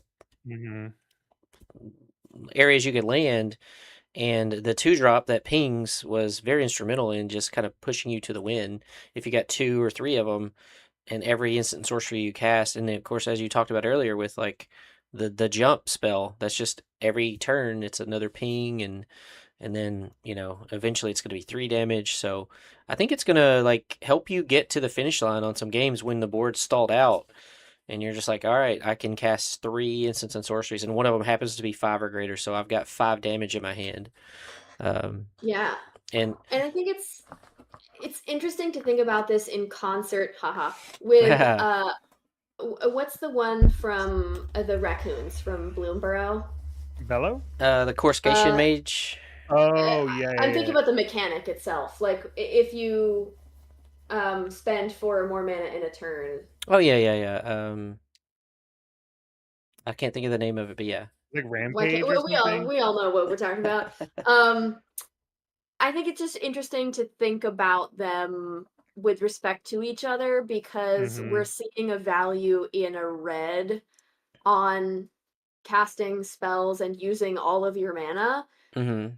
But which, as opposed to like blue, where strategically you probably don't want to do that. Yeah. But it's a little different because this one is in at one time and the other one is. I mean, over I time. also like the raccoons idea. is collectors, and this one is like a big flashy finish. So I think thematically it works really well. Yeah. But I also like the idea of playing this with the encouraging aviator jump, hitting with that, doing 2, maybe doing 3 more by giving something else jump, and then doing 1 extra off the jump. I mean, that all feels really nice in 1 turn. Yeah. Yeah, and also like the 4 mana matters. They had it in Bloomborough. They also had it in Final Fantasy. The things that cared about if you cast instant sorceries are 4. This is the first time they've kind of bumped it up to 5. So I wonder if maybe there's something in design. They're like, well, maybe 4 is too powerful. Let's put it at 5 for this. Or the abilities were, they kind of crept up the abilities for Opus a little bit, but it's a great one. Yeah. Next up, we have Vibrant Outburst for 1 blue and 1 red. It's an instant, deals 3 damage to any target, tap up to 1 target creature. I am Lightning Strike's biggest fan, so anything that just deals 3 damage to any target, I love. You'll notice there's a lot of creatures in here that are 4 toughness, not in this list specifically, but just in the set that are 4 or more toughness, so that doesn't always work. But that plus tapping up to 1 target creature, awesome. Sounds great. And they're separate, so if the target doesn't work for the first one, it's not all invalid. Yeah. Again, this could be an early turn card or late game. They left 2 blockers up. You lightning strike 1, tap the other. Totally. Oh yeah. Good game. You'll win with this for sure. Exactly. Or lightning strike your face, tap your blocker. Right? Yeah. Any target is so crucial. Especially I feel like if I'm playing blue or red, sometimes I just need 3 damage to get the win. It's really nice to be able to do that to the face. Gotcha. All right, last up for Prismari, we have Zephi and the Tempests. I think somebody else put this one in here, I so did. go ahead Yep. and talk about it if you have. Yeah, tell me what you think. Yeah, yeah. I put this in here again. It's probably another commander card. Zephi was actually in Strixhaven School of Mages, but I just thought it was funny because it's Zephi and the Tempest. So I made a reel the other day. If I'm older, so when I was a kid, like if you didn't have cable television, you had like the public television, like NBC, and there was a mini series where of the Temptations. And I remember like the movie My Girl had come out, and again, I love that movie. Mm-hmm. That was like one of my first crushes. It's a little lore drop, MJ lore drop here. It was the first movie that I cried watching. Wow. Was Aquaman, My yeah, Girl. man. Where's his glasses? He can't see without his glasses. Yeah, yeah, yeah, Uh, yeah. Probably same here. and so I love that movie, and it was based. My Girl was the title, and they used the song. And then, so when the movie, the biopic miniseries of the Temptations came out, I remember watching it with my parents, and even though like that's old music, it's still kind of timeless. And so in the movie, there's a scene where Otis Ruffin, the lead singer, is arguing, or I'm sorry, David Ruffin is arguing with Otis. Otis kind of like formed the group, and Dave is the lead singer, and they get in an argument, and he's like, "Ain't nobody coming to see you, Otis. They're coming to see me." And then he's like, "Matter of fact, I think we should be called David Ruffin and the Temptations." And so this just reminds me of Zephi and the Tempest is from that scene. I think they watched the same movie I think 'cause that's somebody, I yeah. think somebody as old as me was out there designing the card and was like, I "It's going think to be so. Zephi and the Tempest." So anyway, go check my Instagram reels. I've got where I kind of clipped it. It's really funny, but it's a cool card though. Great. Let's talk about the card. I mean, it's once during each of your turns, you can cast in a sorcery from your hand without paying its mana cost. It's not going to be super. I mean, again, you could cast the Rapturous Moment into something else, which would be really cool. Mm-hmm, But mm-hmm. really, if you're going to build around this in Commander, you can have lots of fun with just big splashy spells and cast them for free. But It's worth noting it will not trigger Opus because even though it's a 5 or more mana spell, you're not spending mana to cast it. mm-hmm. Well, not this one, but I mean, yeah. the ones that you You're get right for about free. Yeah, because Opus Um, specifically says mana was spent to cast that spell. Yeah. This is almost the kind of card that'll let you go almost like a secondary path down this color combo where you can just mhm. pick a bunch of big ass spells and just be playing those for free every turn and just kind of like gum up the board or protect yourself with like counters and things so Yeah. you can get to this mana. Yeah, I definitely wouldn't Yeah. first pick it in a draft, but if you're already in those colors, it's fun. I think it's Yeah. like if you open it, then you can just like build around it maybe, Yeah. if you have those kind of cards like I'm talking about. Yeah, I I mean, think this is the bridge to the larger idea of what blue and red do in Magic right now. It's Mm-hmm. maybe not the like headliner Prismari card, but I think it will serve as a bridge. And I love seeing some love for the bards. Yeah, yeah. yeah. All right, well, cool. All right, well, we're going to move on to Witherbloom, which is my college, and I'm going to, again, the dragons, we're not going to spend a lot of time on Witherbloom. It is, in my opinion, the most powerful dragon. I think you can, in the right, if you go 1-drop, 2-drop, 3-drop, then on turn 4, you have 4 lands and 3 creatures, so that's 7. We're still kind of one off, but if you make tokens, so I don't know, it's one of those like affinity for creatures and then giving your sorceries affinity for creatures, so I think it's just really cool. But then we're going to kind of go in reverse order here. Witherbloom Charm. Again, all of the charms are really awesome. This one just gives you some card draw. You can do this instant speed, so you can chump block and then sack that blocker to draw 2 cards. The gaining 5 life, not super relevant in the game most of the time unless someone thinks they're about to win. Like, I'm going to attack all out, and I'm going to, get your health down to 0. I'm going to gain 5 life, and then I'm going to crack back and win. Or there's lots of Witherbloom creatures and cards that care, did you gain life? And then destroy target non-land permanent with mana value 2 or less. Not going to hit everything, but there's going to be a lot of relevant targets. Vicious Rivalry. So I think Witherbloom College is the most powerful college because it has access to 2 board wipes, this being one of them. Mm. And Kelsey, didn't you make a post about this in a Silver Quill card? Yes, it's Make It Right. I think that's what it's called. Make Things Right. It's the same characters, and it's exactly the opposite card. I'll just pull up my post. I'm That's gonna, cool. yeah, That's really make cool. It is exactly a things. foil of each. Fix what's broken. Okay. Which reads, as an additional cost to this spell, pay X life. So the same thing. Return each artifact card with mana value X from your graveyard to the battlefield. So it's literally the opposite. It's the same characters. He has to bring back the students that he's killed. I think that is such a cool way of aligning the story of the cards with the art and the mechanics for a dude who's not anybody. Like, this isn't a planeswalker, this isn't a big story character as far as I know. It's just a guy who did something. And I love that kind of little intricacy. And it's not even the same artist. Oh, it is the same artist. That makes sense. Yeah. I But think it's really cool. yeah, so that's cool. That's a cool Silver Quill card that you have there. But Vicious Rivalry is just gonna. It's basically like in some ways kind of like Toxic Deluge. Because you're gonna pay life, and Witherbloom actually has lots of life gain, so you're gonna kind of negate the life that you pay here. But you can sculpt it to say, okay, mana value 3, because that's gonna hurt my opponent more, or 4. Or, man, I just need a board wipe. Mana value 6. Let's get rid of everything. And then you just kind of reset. And it's 4 mana, so it's like sometimes, the board wipes have been 5 or 6 mana, but have a 4 mana board wipe that you can kind of sculpt to what you need, I think is really strong. There's also one in mono black. We'll talk about that later, but just having Witherbloom having access to 2 different board wipes is just nuts. I talk about this flavor text real quick, because this is some of that like good humanity I was talking about, their relatability. Yeah. So intense was their hatred, they didn't realize how lonely they'd become. In the end, all they had was each other, and they hated that too.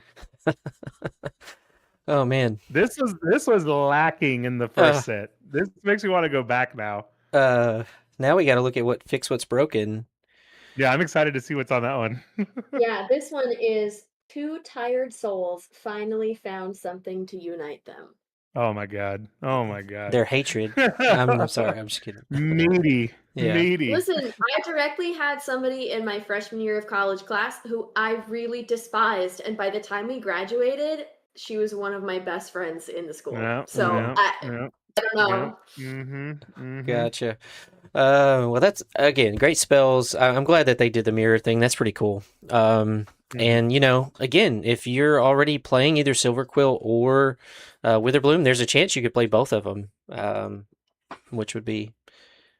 But doesn't the other one, Fix What's Broken, it just comes from your graveyard, so like you could even board wipe and then just get all your stuff back, so that's cool. Yeah. All right, and then also, Witherbloom has access to 2 Planeswalkers, so this is really the school to be at. We have, Planeswalker, we have Ral as mono black, and then we have Professor Delian Fell. It's just cool to have, again, 4 mana Planeswalker that starts at loyalty 5. You can gain 3 life, you can draw a card and lose 1 life, you can destroy a creature, so it's another removal spell, protects itself. And then you get an emblem whenever you gain life, target opponent loses that much life. So it's the Sanguine Bond enchantment for the emblem. So simple. I like all the options. They're like, okay, that's it. Yeah, great design. But is this our first new Planeswalker since Kellen? No, Kellen's not even a Planeswalker. I haven't kept up, but yeah, No, they haven't been introducing new ones, and yeah, I'm not sure who Delian is. New one in a while. Yeah. But yeah, I think, again, you might just play it if you need to, destroy whatever is a problem on the board, and it protects itself, and then you just tick it up to gain life.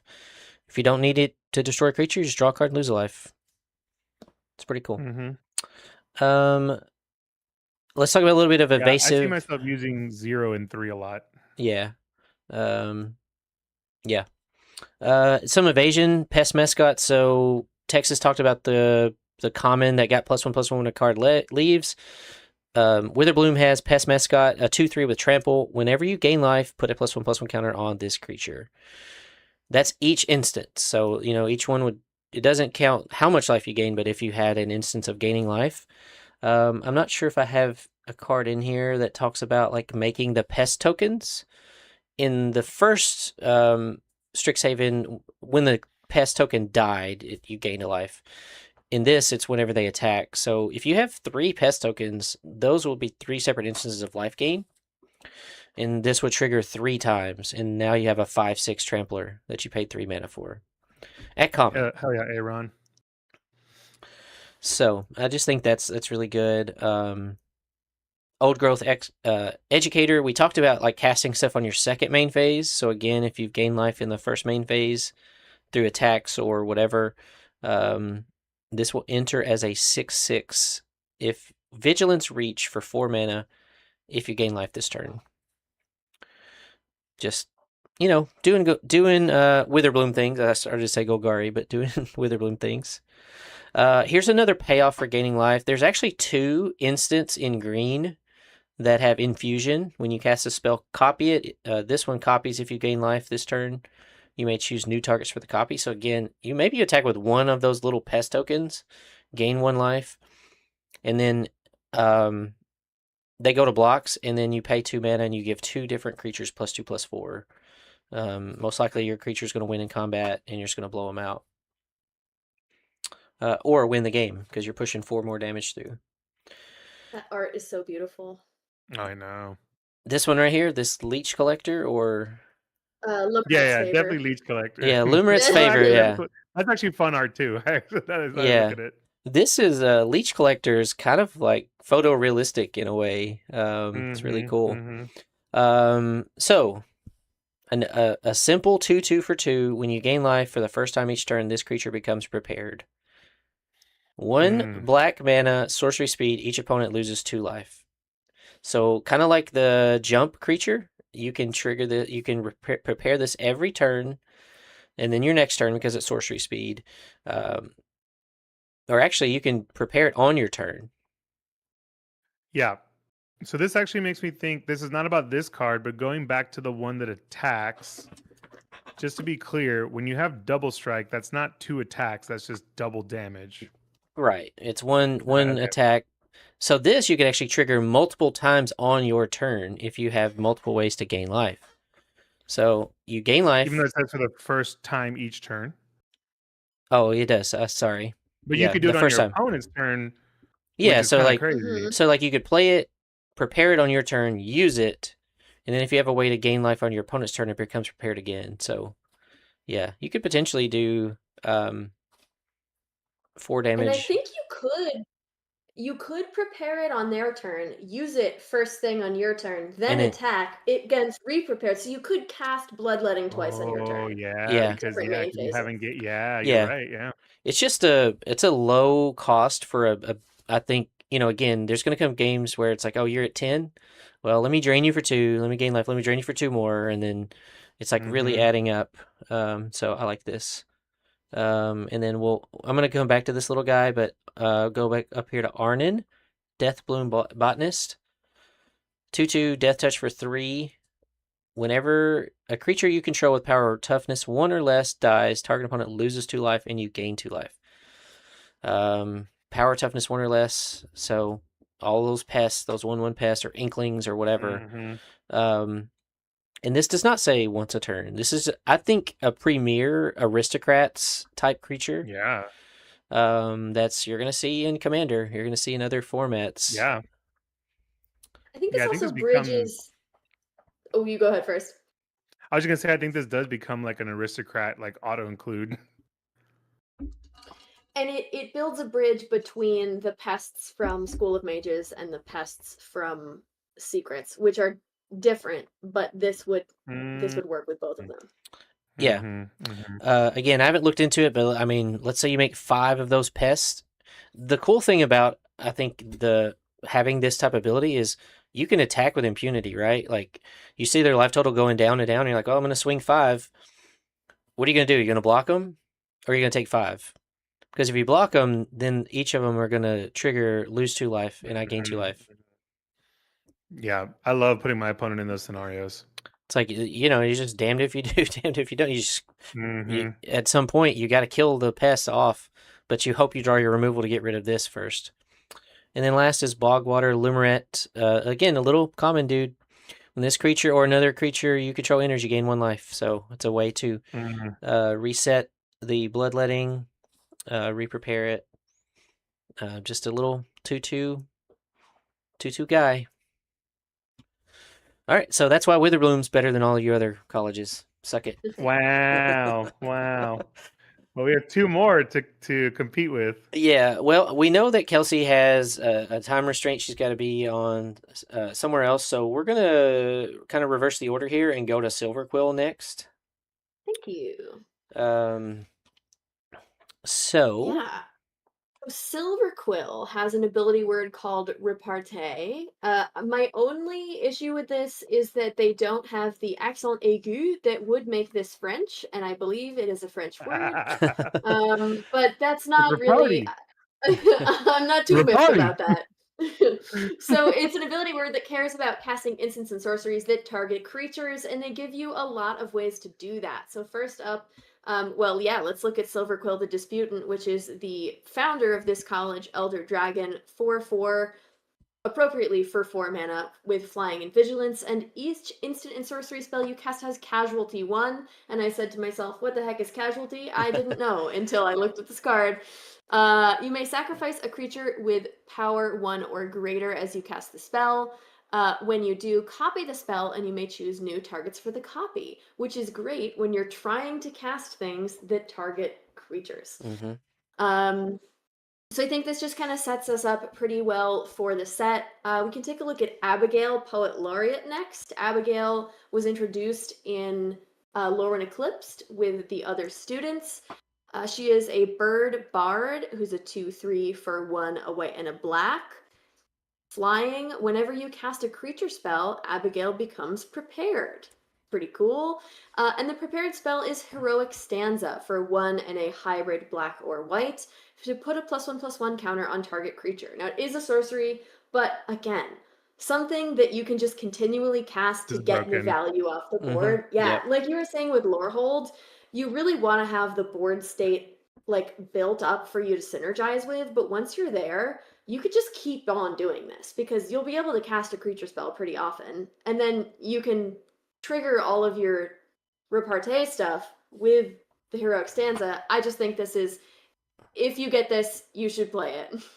The fact that it's uncommon, that's actually really scary because, like, yeah, this is busted. This is gonna be nasty. Yeah, and these prepared spells are like drawing a card, right? It's like play a creature spell, draw a card. Oh, look, you drew Heroic Stanza. Yeah, and I think it's cool that this one's got hybrid mana. I don't think that's necessarily a thing for all of them. Yeah.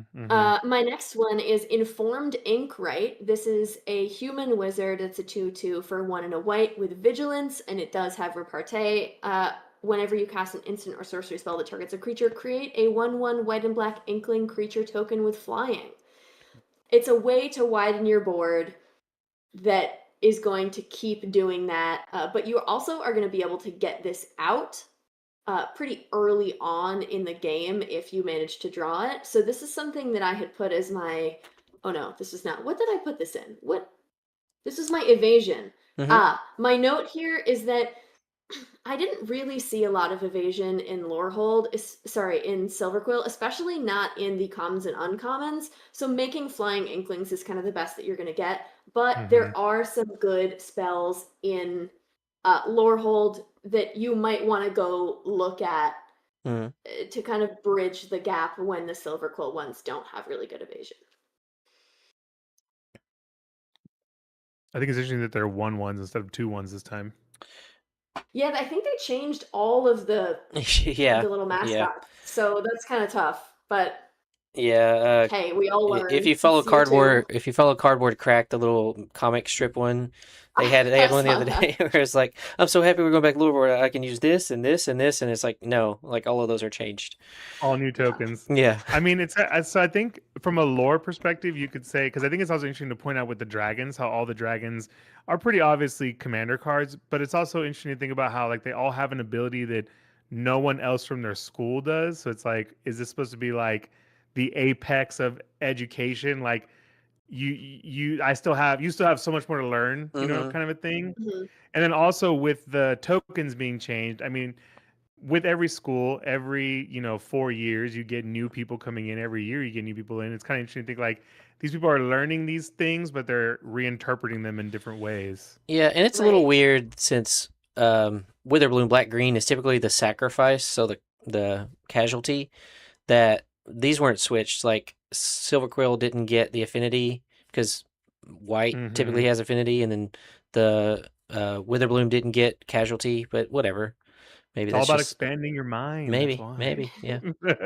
I also think we see an example of that in the prepared spell creatures because Mhm. you're seeing spells that we've never heard of before in the common and uncommon ones, and then of course the emerituses have the really iconic ones, which makes sense if you are an emeritus of knowledge in your field. So I think that's kind of a cool. Emeritus of Yeah. Um, woe.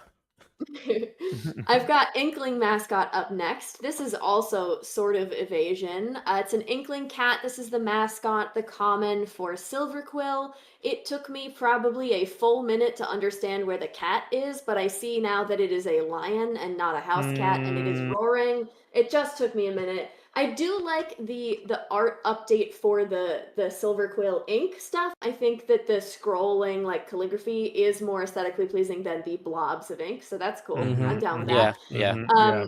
This time it will give this creature gains flying until end of turn, and you surveil one.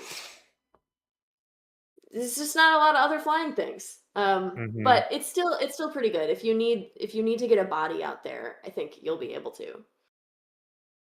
Next is a little more exciting. This is going to be Quillblade Laureate, which has twofold intent on it. So I have this in the aggro section.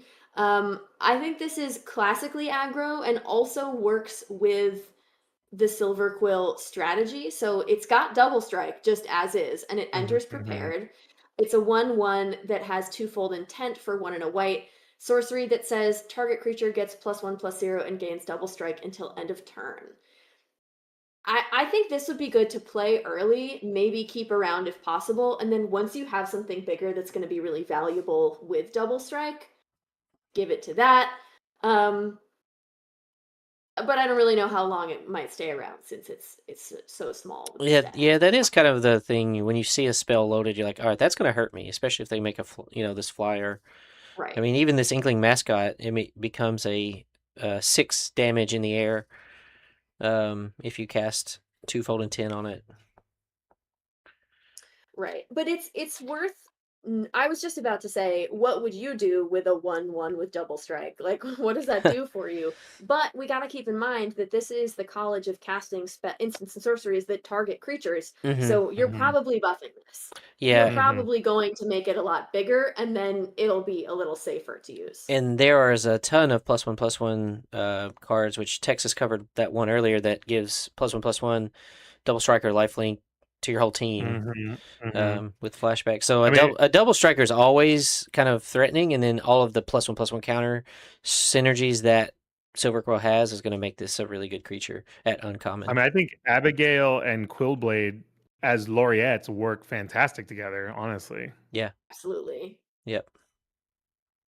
Next, I've got Scheming Silvertongue, which took me a minute because I thought it was Witherbloom, and then I thought it was Lorehold, and then I was like, I actually think this is Silverquill. Oh, yeah. Because it is a vampire, which makes me think the other ones have not been in Silverquill. They've been in Witherbloom, but it's got so much text on it. For 1 and a black, it's a 1/3 with flying and lifelink. Already, that's good. Now we're claiming this in Witherbloom. I just read the card. It belongs to us. Oh. No.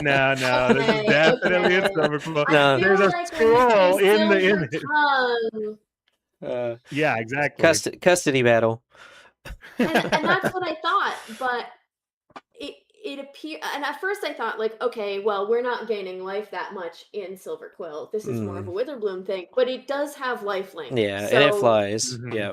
So if you gain 2 or more life this turn, this creature becomes prepared. I like that we've got creatures that are not mythics that we can re-prepare, and Mhm. it seems like depending on what you're playing, this one's not going to be too hard. Now, this one actually might be pretty fun in Commander as well. Yeah. I can imagine you're gaining life a lot more easily there, and it's just having something that you can drain them. Or, well, I mean, I was thinking you can, at the end of the game, make somebody lose Yeah. 2 life and Yeah, win. well, But all also, of drawing 2 cards for losing life is like nothing. yeah, all of those things I talked about a minute ago, just kind of calculating, okay, they're at 8, and I can drain them for 2, I can drain them for 2 more, and at the end of the day, I could Sign in Blood and have them drain for 2 more. Yeah. Yeah. Yeah, I go infinite in Tassiger into Exsanguinate, and now I want to figure out how to go infinite into Sign in Blood. Yeah. So I would that's gonna be way more fun. I would say just watch out for, again, the Witherbloom players might have instant speed way to gain life, but yeah, it could happen. Right. It'd be a fun And again, achievement.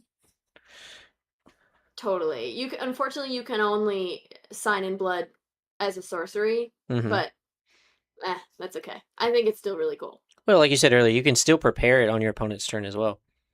Right. Mm-hmm. Skipping over Silver Quill because we did that. We've got Social Snub. This is mostly in there because look at her. That girl is me. That's just like that's just my face and also me crying in the ponytail. Yeah. I think this is really interesting. It's a sorcery for 1, a white, and a black. When you cast a spell while you control a creature, you may copy this spell.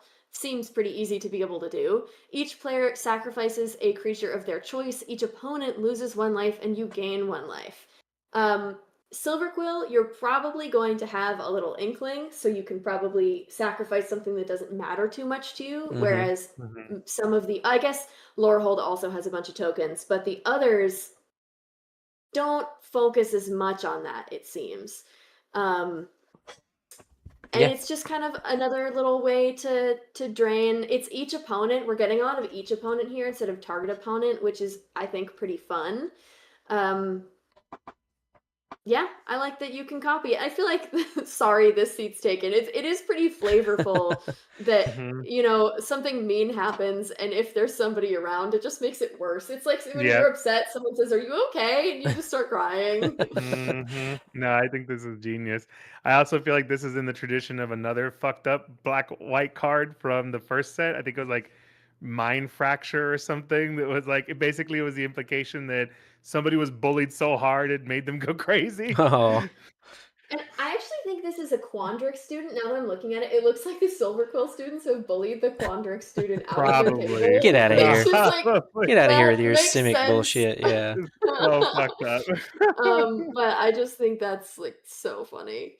Gotcha. Again, something that we can relate to as humans, like it's just people in the world. I think it's really great. And then the last one is Stirring Hope Singer. Yeah, I threw this one on there. Just it pairs really well with all the things you talked about. Like whenever you cast an instant or sorcery spell that targets a creature, put a +1/+1 counter on each creature you control. Another Crazy. flying lifelink, just like your Sign in Blood creature. You're making all the inklings that are 1/1s that fly. This also pairing with the Informed Inkrite. So when you cast instant or sorcery, you make a 1/1 inkling, and then you stack the triggers so the inkling enters before you put counters on it. Just crazy. And a good like curve 2 to 3. So if you see someone with Informed Inkrite into Stirring Hope Singer, just shuffle up for game 2. This was one that I had put on my list and then I took off because I was trying to focus on commons and uncommons, but I'm glad you put it back in because it's really so good. And I think thematically and story-wise, it's also nice to see something in Silverquill that's not like a bitch move. The rest of it, like Social Snub and all these other things, are kind of showing Silverquill as kind of the very haughty college, and I like that this one is a little more inspiring, and also just each creature you control is wild. Yeah, with all the instants and sorceries. Even this being a rare is like kind of crazy for 3. Anyway, so that's definitely something that I would pick up if I. Gotcha. Well, thank you, Kelsey. Yeah, it's nice to see real quick that the like quote unquote, like you said, the bitchy school has like the card that represents just a really good teacher. Yeah. Yeah. We will cover all the removal, but I know you had a couple of removal pieces. Trying to think of what you had on black. I can't remember. Maybe it wasn't on black. What did I? I know you had one in white. Oh, I had Steal the Show in red. I think this one is a really great example of what I was talking about at the beginning of value over time, because this is good if you play it, a couple turns in, and Mhm. it's even better if you play it at the end of the game. I think things that, do damage or have a value based on the number of instant and sorcery cards are in your graveyard. I love mechanics that encourage you to just play the game. They want you to Yeah. play Magic. Mhm. And this is one of the Mhm. things that I think really does encourage you to do that. And it's also really versatile. Choose one or both. Also, you can Mhm. discard cards yourself Mhm. into, doing damage with instant or sorceries if you know you have a handful of them, but you could also make someone else discard. It's just like you're wheeling, Mhm. but just Mhm. you. I think this is really cool. So Yeah. that's Mhm. my Yeah, Um, this is really strong. and I know you had a blue one that you mentioned, Fractalize. Yeah, I'll let you talk about this Texas as well later, but I again, with the kind of modality and duality of cards, I think this is great because you could cast it on your own creature and make it be big, but even more Mhm. interesting to me is, what if I cast this for 0? just cast X equals 0, I cast it for 1 blue mana, and I basically do like turn to frog on your Mhm. creature. Mhm. And it's a 2, well, I guess it would just be a 1/1. Yeah, just be a 1/1. That's Yeah. that's how I would use it. I know that it might be a buff spell, but I absolutely love this as, the opposite way, and I think it's really cool that it could be both. Yeah. Yeah, and you could do it at instant speed in combat after blocks are declared or whatever, and then say, okay, well, X is 2, so now 2 creatures are 2/2s, or X is 3, you know, and you can choose your creatures too, like, so you can pump up your little creature to be a 3/3 and then shrink their 6/6 down to a 3/3. Just a lot of utility, so pretty awesome. I Very agree. cool. Well, all right. Well, before you go, you're welcome to stay around as long as you want. But I know you said you had something else. Tell folks where they can find you again. I will put your link tree back up. Um, Thanks. thank you so much for Yeah. being a part of the School of Strixhaven, or yeah, that's where we're at, right? Secrets of Strixhaven. Mhm. Pre-release primer, and really love your content and love your energy and love what what your channel does. So if you would talk a little bit about that as well. Of course. Thank you so much for having me. I really appreciate the kind words and just getting to talk about Magic. This primer is like exactly what I want to be doing. So this is a really fun opportunity. My name is Girlsplaining Gaming. I am really passionate about uplifting women plus in gaming spaces, especially in Magic the Gathering, and really making it a space that is accessible for all. If you are a beginner, if you are a veteran who's taken a couple years off, I think we all have a place in this game, and I just want to make everybody be able to understand it. So you can find me on Instagram, Twitch, TikTok, YouTube, Blue Sky, but that's where I get sassy, so watch out. Um, and you can also find me in person my rookie year at MagicCon Vegas. I am lucky enough to be a featured content creator. I didn't sign up for a meet and greet because I was worried that nobody would come and I didn't want it to be uncomfortable. So Been there?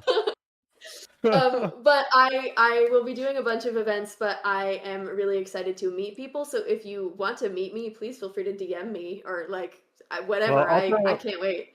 Yeah. MJ can give you a few pointers on impromptu meet and Yeah, yeah. greets. So at the end of Sunday, whenever they're, like, people are still playing, there's usually some tables open. You just set up your own. I did an impromptu Yeah. That's meet and great. greet. I can Yeah, do that. yeah. I'll It's be there like all the way through the end of Monday, so I have some extra time too. cool. If you go to my link tree, I also have an exclusive merch drop for this that says Girls Playing Gaming on the front, and I went to Fabulous Las Vegas and all I got was the shiny cardboard on the back. It's designed by one of my dear Oh friends after I gave yes. her the concept. So Mm-hmm. please go check that out. And I'm excited to maybe see you both in Yeah. Yeah. Vegas, I Yeah. think. 100%. Yeah, hell yeah, Absolutely. let's do it. Yeah. So thank you so much for having me, and good luck with the rest of the primer. This was awesome. Awesome. Thanks very Yes, much, Kelsey. thank Appreciate you. you. Bye. All right, we are All gonna right, let's keep. get nerdy. Yeah, we're gonna keep rolling on. Yeah, these things, Texas and I have done since. What was the first one we did? Was it Avatar? Avatar, right? Did we or no? I think we did one right before that, or was it Avatar? No, I think Avatar was Might the have first one been- it was because Avatar. Yeah, yeah, you and Janky were on it. I knew nothing of yeah. the story, so Mm-hmm, it's great mm-hmm. to have additional folks. And I'm gonna do a little thing on. Yeah, I mean, essentially, we always have our third co-host. I think it's been a really fun format, and I love yapping about cards. And I used to listen to primers all the time, and I'm like, yeah, why not just start making my own? So, Yeah, um, I'm gonna drop but you yeah, down a perfect little. segue into Quandrix, since we just talked about fractalize. I hope everyone's ready. Pull out your calculators. We're doing math. So yeah, I would say Math. so. Quandrix, what man? Okay, so I'm a Simic player, but like Quandrix is the least Simic color combo they've ever created. Quandrix is definitely the weirdest of all the schools, I would say, in terms of like what it's doing, because it's doing a lot. Yeah, I think it leans heavier on the green than it does the blue. Mm-hmm. It doesn't do a lot of like countering. It doesn't do a lot of it's doing a lot of board building. It is going wide and tall at the same time. It's very interesting. And there's a lot of like modular value, I would say. Like you said, Mm-hmm. like we were talking about with fractalize. It's like it can be an X or a Y, again, going back to math. It can be like an either or type of thing. And I think there's a lot of that. Because a lot of these cards are like make a token or pump a fractal or something like Yeah. that. But let's get into it. So aberrant mana worm or aberrant mana worm is the first card up here. Nice big green creature. Um, four cost, 3/1 green, trample, 2/5 with trample. Not the best stats, but if you cast an instant or sorcery spell, this creature gets +X+O until end of turn, where X is the amount of mana spent to cast that spell. So there's a lot of X spells in Quandrix. And the fact that you could also chain a bunch of instant and sorceries, really cheap ones, then get this to like a 5/5 or even Mm-hmm. higher is really nice. And then it has trample. So even a 2/5 trample, you run this into like, their board and they block with some little thing, you might get that extra damage through, or you surprise them with that extra damage after they choose a blocker because they're like, it's a 2/5, whatever. So having that trample is really why I put this on here, because that can help you win games if you play it the right way. Yeah, yeah. A 2/5 like chump blocker is fine enough, but having trample and then the ability to pump it is pretty nice. Yeah. So here's one of the first like pure Quandrix cards, even though it's an enchantment, which we talked about in the pre-show, that's kind of light in this set. But this is a pretty good one for 5.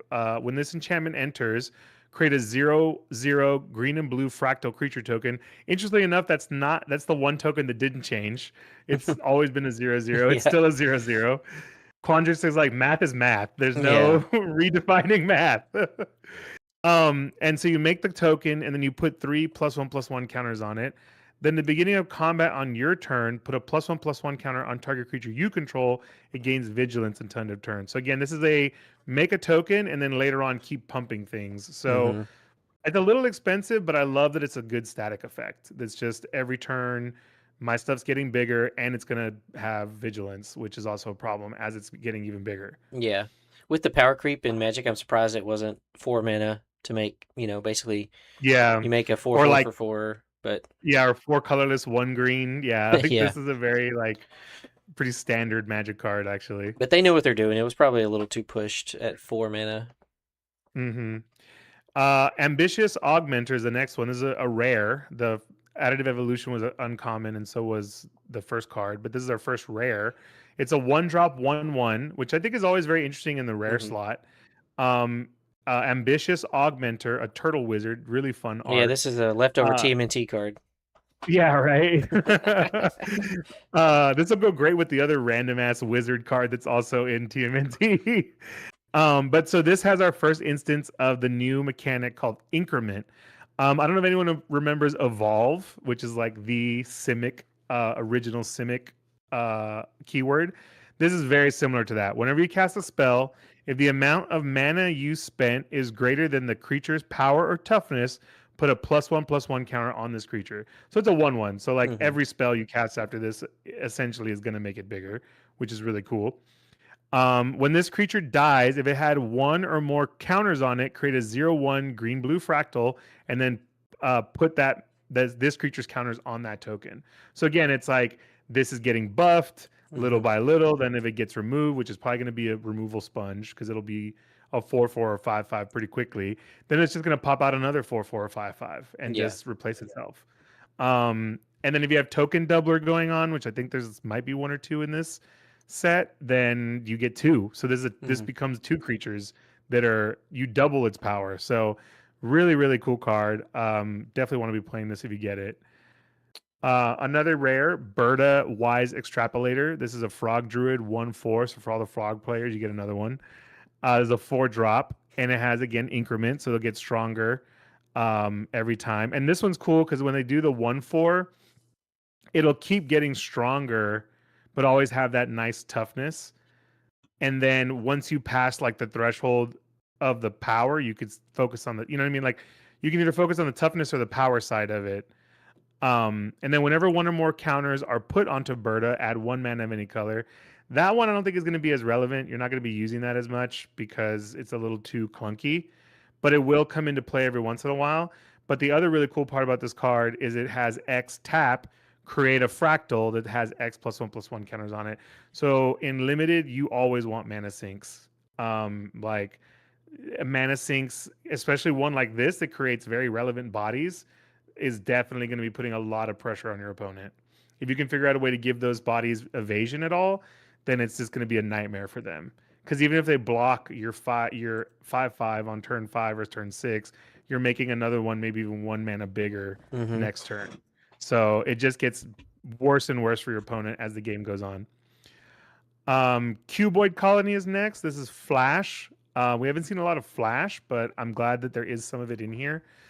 It's just straight up cost green blue. So this is just heavy Simic, heavy Quandrix. Flying Trample, so it's got evasion, and even if they have blockers, it's got the ability to push the damage through. And then it has increment. So again, you play this on turn 2, and it's probably getting big every single turn. You can play this at the end of your opponent's turn if you want to save up some potential removal, because there's like stuff like Essence Scatter in this set. But yeah, it's got a lot of good stuff. Just a nice solid card. Yeah, again, these uncommons, I think they really knocked out of the park because like you could play them on curve as just an okay creature, but they're going to scale with the game, and again be a signpost uncommon for the thing you're trying to do anyway. Yeah, and you want to get really cute, you can attack, play a 2-drop if you have like 4 mana. Attack, play a 2-drop pump spell. Before that, you could flash these in and get that benefit from that pump spell for the increment. But anyway, so next card is Environmental Scientist. This is a 2/2 for 2, so we got a grizzly bear. But of course, it is a power crept version of an elf from back in the day that was a 2-drop for 1/1.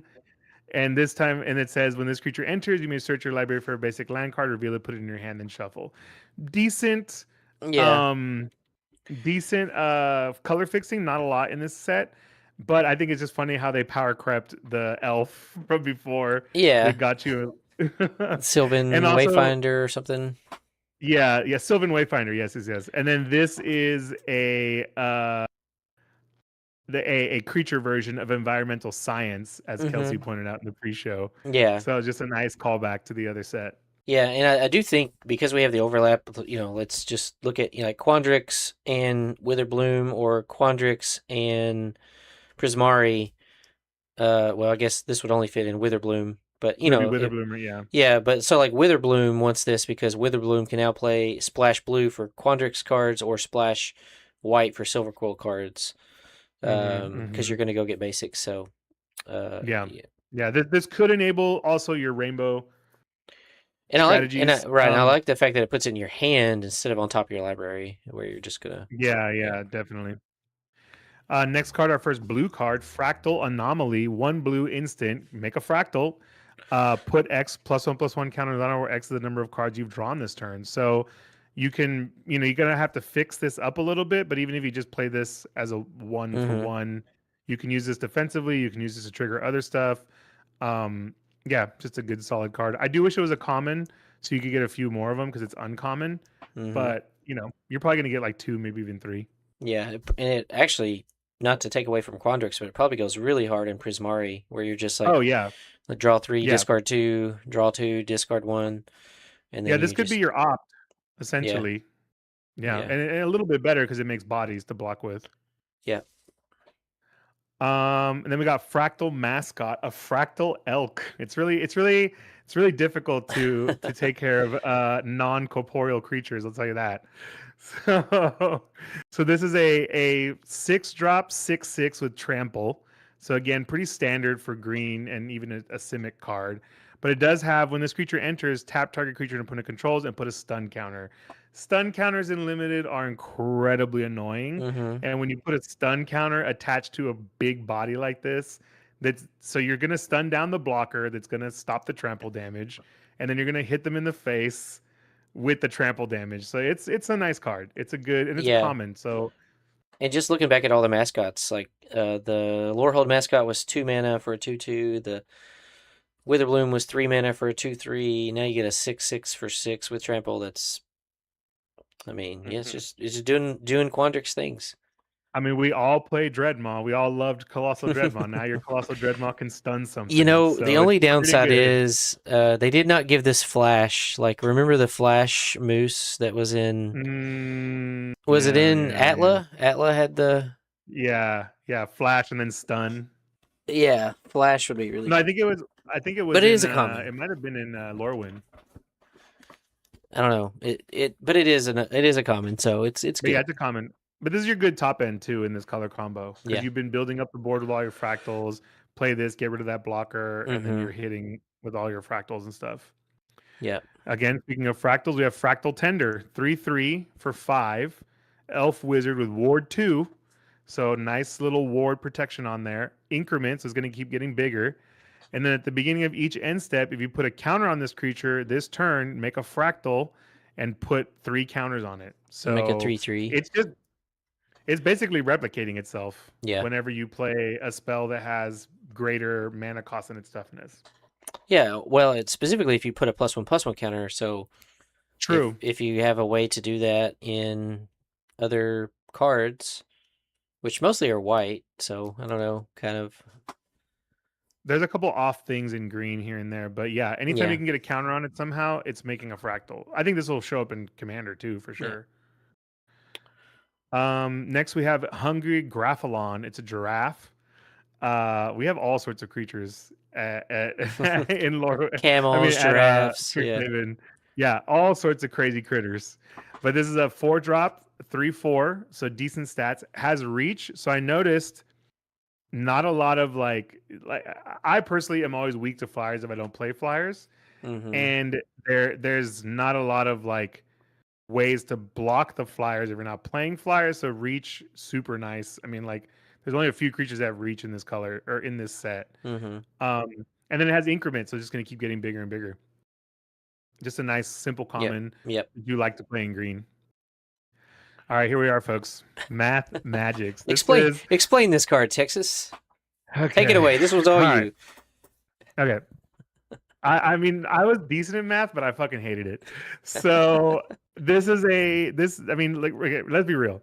I just put this card in here because this is the card everyone was talking about. Is this card good for limited? Absolutely not. This is a garbage card for limited. Is it good for Commander? It's a mythic I though. It's a mean, mythic rare. Come on, I Texas. know you can have some fun with it. You can have some like, what does this card do? Okay, so it's 2 blue, 2X. It's a sorcery, which is already like, okay, a draw card, a draw spell that's a sorcery. Target player draws 2 to the power of X cards. So I'm gonna see if I can explain this properly. So in math, when you have an equation that is a number to the power of X, what you're doing is you're multiplying the base number times itself equal to the smaller, I forget what they're called. They're like super or exponent to the exponent. So if 2 to the power of 2 means you're going 2 times 2. So that's why it says here 2 to the power of 2 equals 4. So it seems daunting, and maybe I'm still confusing people, but basically you take the big number and you multiply it by itself equal to the small number. That many times, yeah. So that's why it says here 2 to the power of 5 equals 32, and so on and so on. Because you go 2 times 2 times 2 until it's equals to 5. So 2 times 2 times 2 5 times 2 times twos. 2. Yeah, 5 twos times themselves, and then you add that all together. So I mean, look, this is just a flavor card. This is just a card that Gavin wanted to put out there because he's a math nerd, I bet. Like, this is just something, or some other big math nerd just wanted to be like, hey, this is the math college. This is the nerd set. This is so we got to do this. And I mean, shout out, it's fun, but like, realistically, you're paying. What are you paying to draw 32 cards? You're paying 12 mana. Yeah, you're paying 12 mana to draw 32 cards. I mean, hey, you get to 12 mana. Good to some people. This is the other mill card that Kelsey was looking for. So, right, because it does say target player. I mean, if you get this and you can you could make your opponent lose with this. Technically, yes. That would be the only reason why I would play it in limited is to make your opponent lose by making them draw their deck out. Yeah, I agree. If you can spend 10 mana, they're gonna draw 16. Plus, you're gonna mill them 10. That's 26 cards. By the time you got there, they've already drawn. No, I'm just kidding. This could be your goal. This could be your like. I'm not here to win. I'm here to have fun. I'm here to deck out my opponent with math magics. Yeah. It would be an achievement unlocked to win the game with math magics, targeting your opponent, letting them draw the rest of their deck. Absolutely. If anyone else can think of any fun ways to use this card, please let us know. And hello, Strawberry Bunny. Hey, what is up, Strawberry Bunny? Yeah. So you know why this card's mono blue? Because only a mono blue player would play it. Because math is for blockers, and mono green and black is not blocking. We're attacking, baby. Yeah, green would never be caught dead playing this card. Hell no. Yeah, thank you for tuning in. But yeah, math is for blockers. It's for the derpy blue players. Yeah. All right, moving on to Quandrix, the proof, the founder. Also a fun little a fun math joke in here because proof is a math concept. So yeah, Quandrix the proof. This is our big bad Quandrix dragon. 6 for 6, pretty standard. Flying trample. Everyone loves flample. And then Cascade. Super interesting that they put Cascade. I don't think I've ever seen it on a card in this color combo. I might. Oh no, I think there's one. Come on, I think bro. it's like Emoti. It's sorry, who? Emoti. IMOTI, the one like. Oh, that's true. Okay, that's 2. The other one I'm thinking of is something agent from Alara when they first brought out Cascade. I think it's a blue-green. So, but still, it's an uncommon. Again, it seems like they picked. You ever heard of Maelstrom Wanderer, bro? Oh yeah. Okay. Sorry, we got 3. My B. But either way, with you. I like that they picked keywords that are not. Yeah. Not common with this color combo. So pretty cool. So Cascade, if you don't already know, whenever you cast a spell, exile each card from the top of your library until you exile a non-land card that costs less. You may cast it without paying its mana cost. Put the exiled cards on the bottom in a random order. So basically, much like a waterfall. I'm into the math magic. Hilarious. Instant and sorcery spells you cast from your hand also have Cascade, so that's Mm-hmm. super powerful. Yeah. That has always been traditionally very busted, and Obi, yeah, Elas look good. I'm going for Indiana Jones more because I'm representing Lorwyn and Quandrix. But yeah, so Cascade is just really strong. I mean, if you get this, play it. It's a good card. And then it didn't even need all the other stuff on it. Just a 6/6 flying trample is going to win you the game. But Well, it's yeah, if you just get the everything, fact that every instant and sorcery is probably going to find you something. absolutely, You're yeah. just going to hit. It's like you're hitting another spell. Like you're adding more value to the board, Mhm. or just drawing more cards. Yeah, so just super good, super strong. Quick study. I just put it in here because one, there needs to be you need some enablers in this color because it's like instant and sorcery payoffs. Two, I mean, they just print the hell out of this card. It's just a good card. Draw 2 cards. Like, don't forget cards like this. We talk a lot more like the new stuff, the standouts, the bombs, the whoa, like surprising, but like this is very, very, very good bread and butter. Draw 2 cards for 3, instant speed. It's a little bit better again, also because Prismari needs it to be both playing spells and then refreshing those spells in your hand. Mm-hmm. So yeah, just don't forget about cards like this. You don't always want to play them. I think in this set, with the way blue is working on both ends of the spectrum, it's a little better, and also what red is doing than most of the time. Um, but yeah, that's why it's in here. Yeah, these spells, which historically they were sorcery speed, divination was sorcery speed, and I always Mhm. hated playing because you draw 2, but you're actually using 1 card to do that. So it's like, Yeah, well, I'm really only yes, I'm drawing 2, but I had to expend 1 card from my hand. But to your point, there's lots of strategies where you either need the instant sorcery because, like we talked about in Prismari, just Opus. Like anytime you cast instant sorcery, you get some sort of Opus trigger. Uh, Creatures that get bigger. Anyway, it's just maybe you have a handful of lands, and it's just a way to kind of dig a little deeper. It's useful. You can't build a full deck with them, but you do need some amount of card draw. yeah. Don't play 5. I mean, you could play like 2, maybe 3 if you really need that trigger. But yeah, it's not a like just load your deck up with these. Yeah. And then finally, I have Topiary Lecturer again talking about the mana fixing in this, the mana dork specifically. They're a little few and far between. There's also a Death Touch Frog that makes 1 green mana, Mm-hmm. but this one we had something similar just in Turtles, and I haven't honestly really been able to make it work in Turtles, which is Mona Yeah. Lisa. I think because that one is both legendary and has to get like counters and things on it, Yeah. whereas this one is not legendaries. You can run 4 if you get them, although it's uncommon, so Mm-hmm. less likely. So for 3/1/2, for 3, it's a 1/2. You can add an amount of green mana equal to its power, but it also has increment, so Mm-hmm. it'll be getting bigger little by little. So that mana that you'll get off of it, I think realistically, you're going to be getting 3, maybe 4 mana off this creature, but Yeah. it's a little bit better than it has been in previous sets. Yeah. So I actually just added a card like this to my Goreclaw deck. That's called, I think it's Gyre Sage, which had Hmm. Evolve. Hmm. But it was a 2-drop, and Yeah, it was that rare. This being a 3-drop uncommon, it is not as good, but I think in limited, it's going to get you lots of mana. Um, because you just need to cast something for 2 and then 3, and then so eventually it's just going to ramp you. So not a bad one. It is yeah, kind of stunted a little bit that they made it 3 mana instead of 2. yeah. And then I just want to talk about, like I said, also I didn't put this in here, but I did mention it already on under because I didn't do any of the other green or blue removal spells. They're all you. So Mm-hmm. Essence Scatter again is in this set. This set is more of an instant sorceries, which I noticed is why they didn't put Dispel. But there are some key, like the dragons, Mm-hmm. and some other key creatures that you wouldn't mind running like one of these maybe in your deck.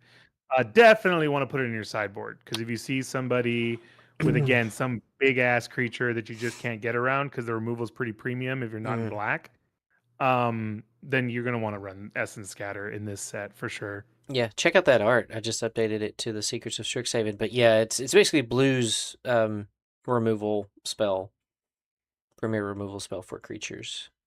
Mm-hmm. Okay. Oh yeah, that artwork is gorgeous. I mean, they really killed it on the art, which they did do really well in the previous Strixhaven set, especially with the Mystical Archives. Those are some of my favorite cards right now still.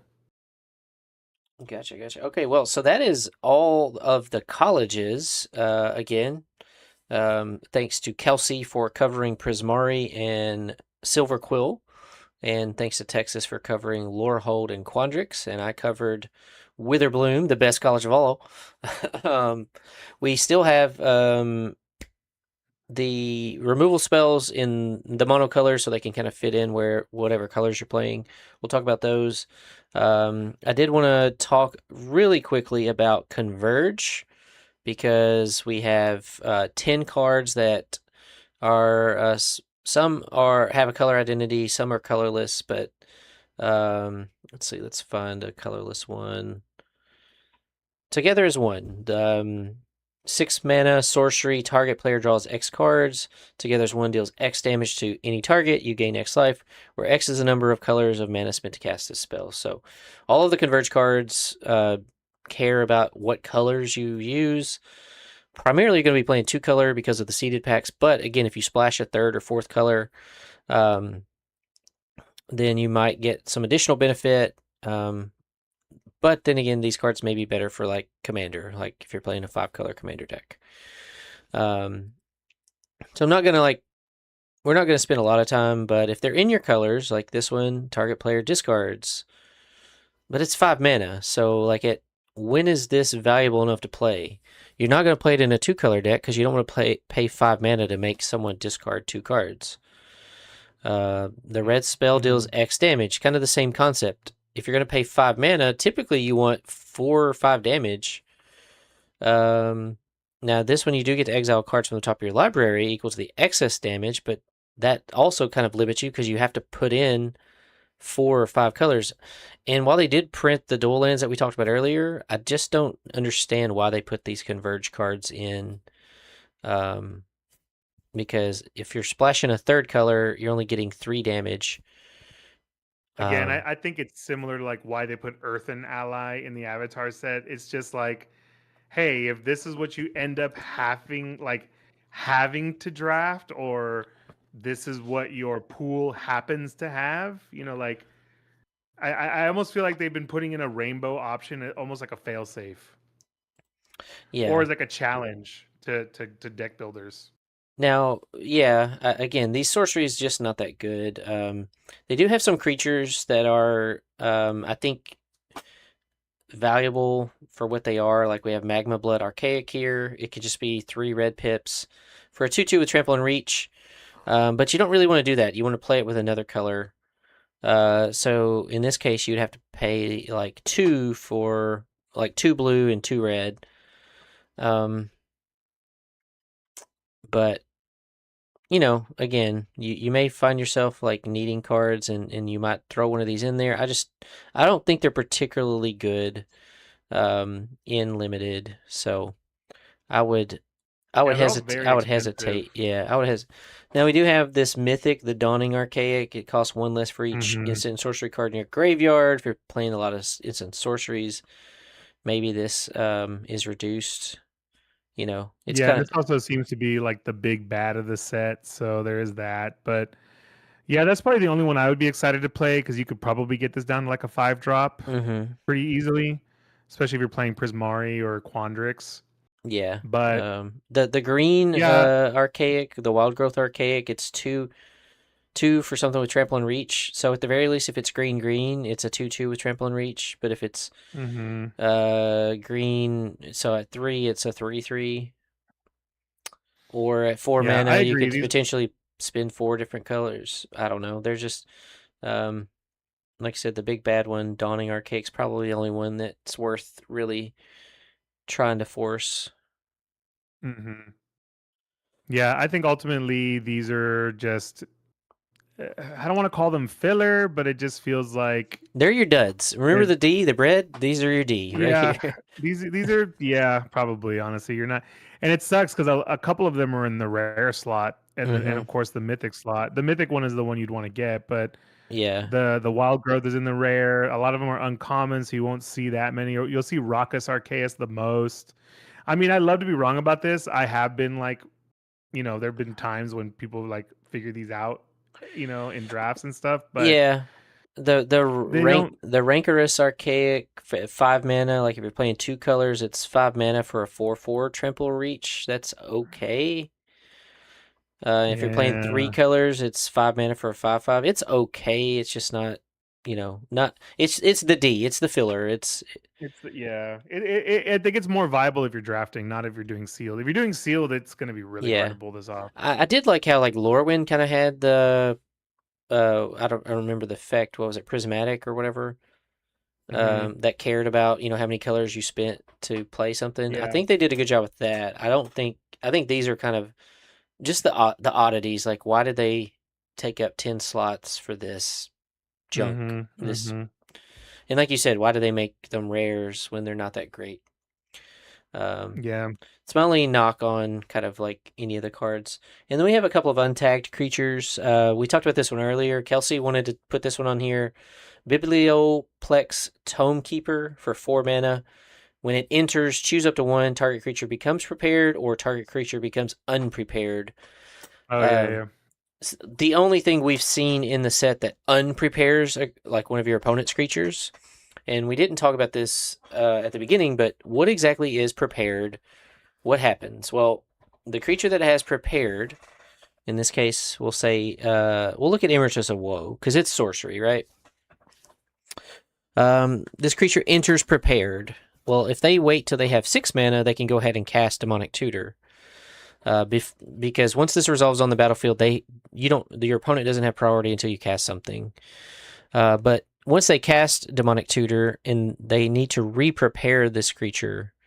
So what that means is Demonic Tutor, there's a copy of Demonic Tutor out in exile. So you have it Yeah. in exile that you can cast you can put it on the stack and cast it like it was in your hand. If the creature, you don't cast it and the creature dies, this goes away. Or if in this case you've already cast it once and then you go to prepare it again, this one says at the beginning of your end step, if 2 or more creatures die this turn, this creature becomes prepared. So now you have it back, a copy back, but it's got to survive until it comes back to your turn because it's sorcery speed. Yeah. So Biblioplex being able to enter the battlefield and take that prepared spell out is kind of useful. There's going to be games where, your opponent's about to cast something really, really powerful and you can take it away.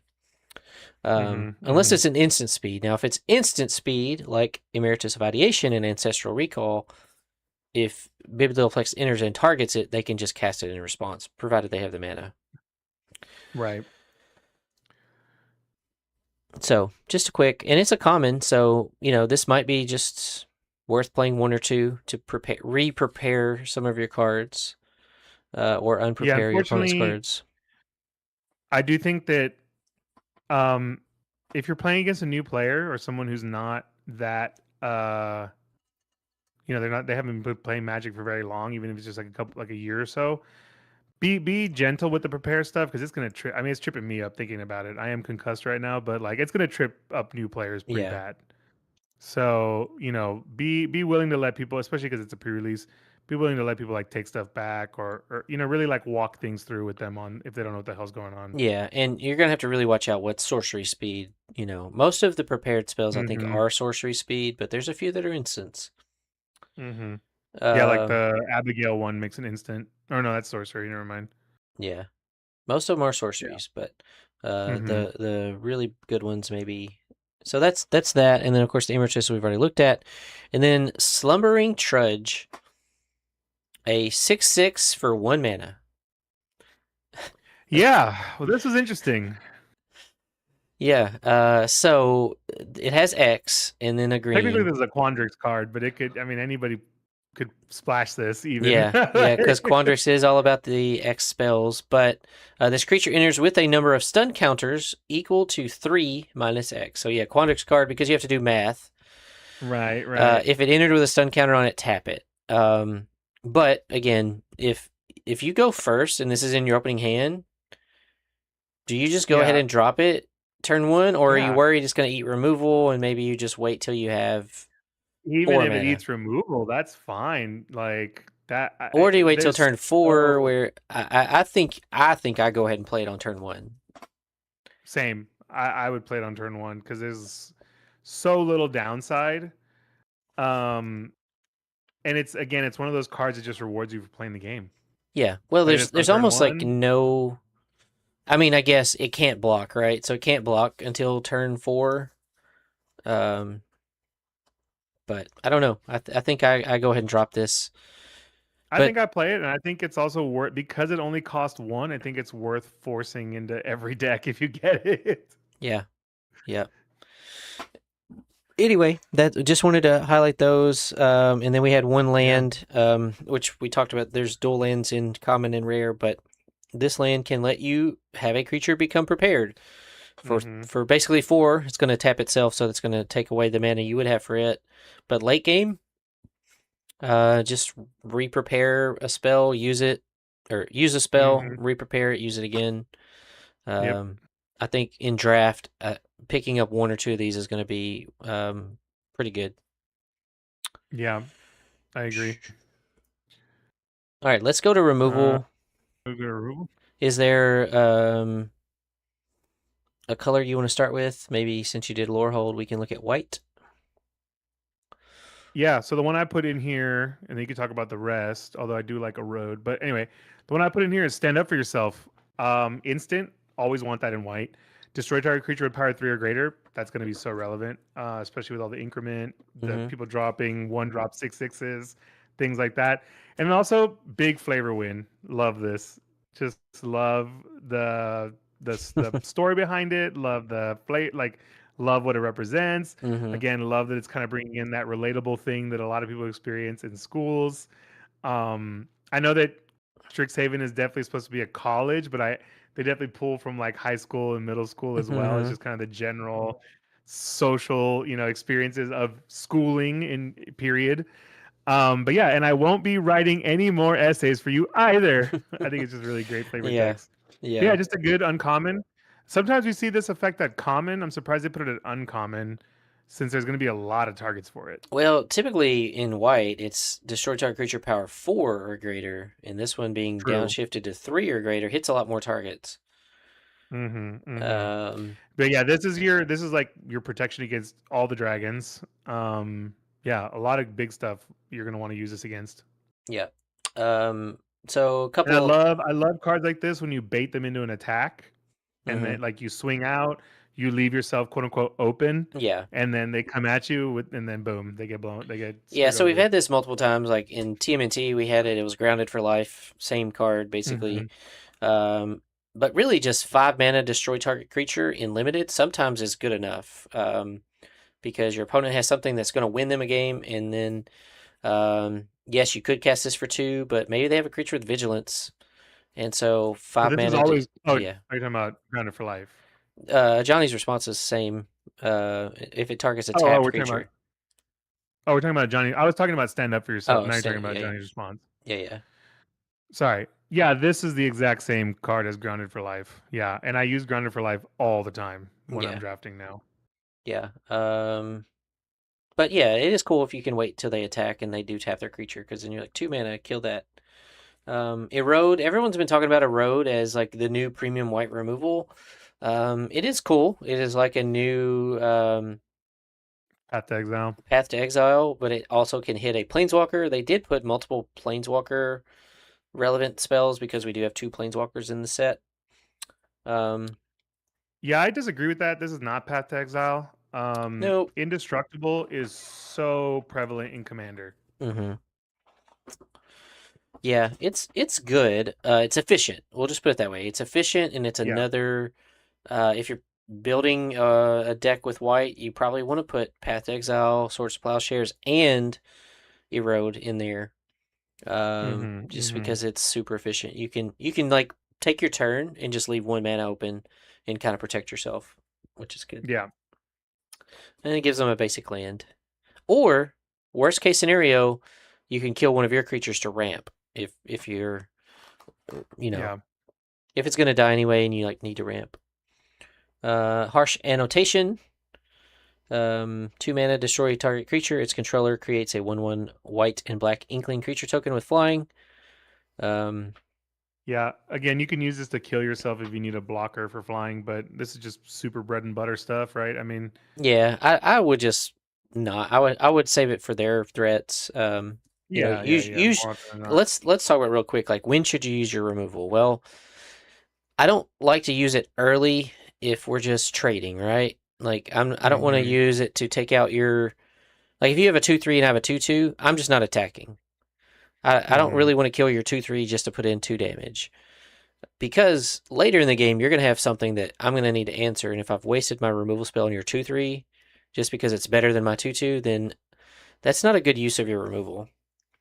So that's kind of what sets apart new players to experienced players, is knowing that this removal is more valuable in my hand. Maybe I'm going to take 6 damage from your 2/3, and there might come a point where I need to kill it. But right now, I'm just going to wait. Yeah. Because there may be worse stuff coming. So it is cool that all 4 of these white removal spells they hit a lot of things and they're all instant speed.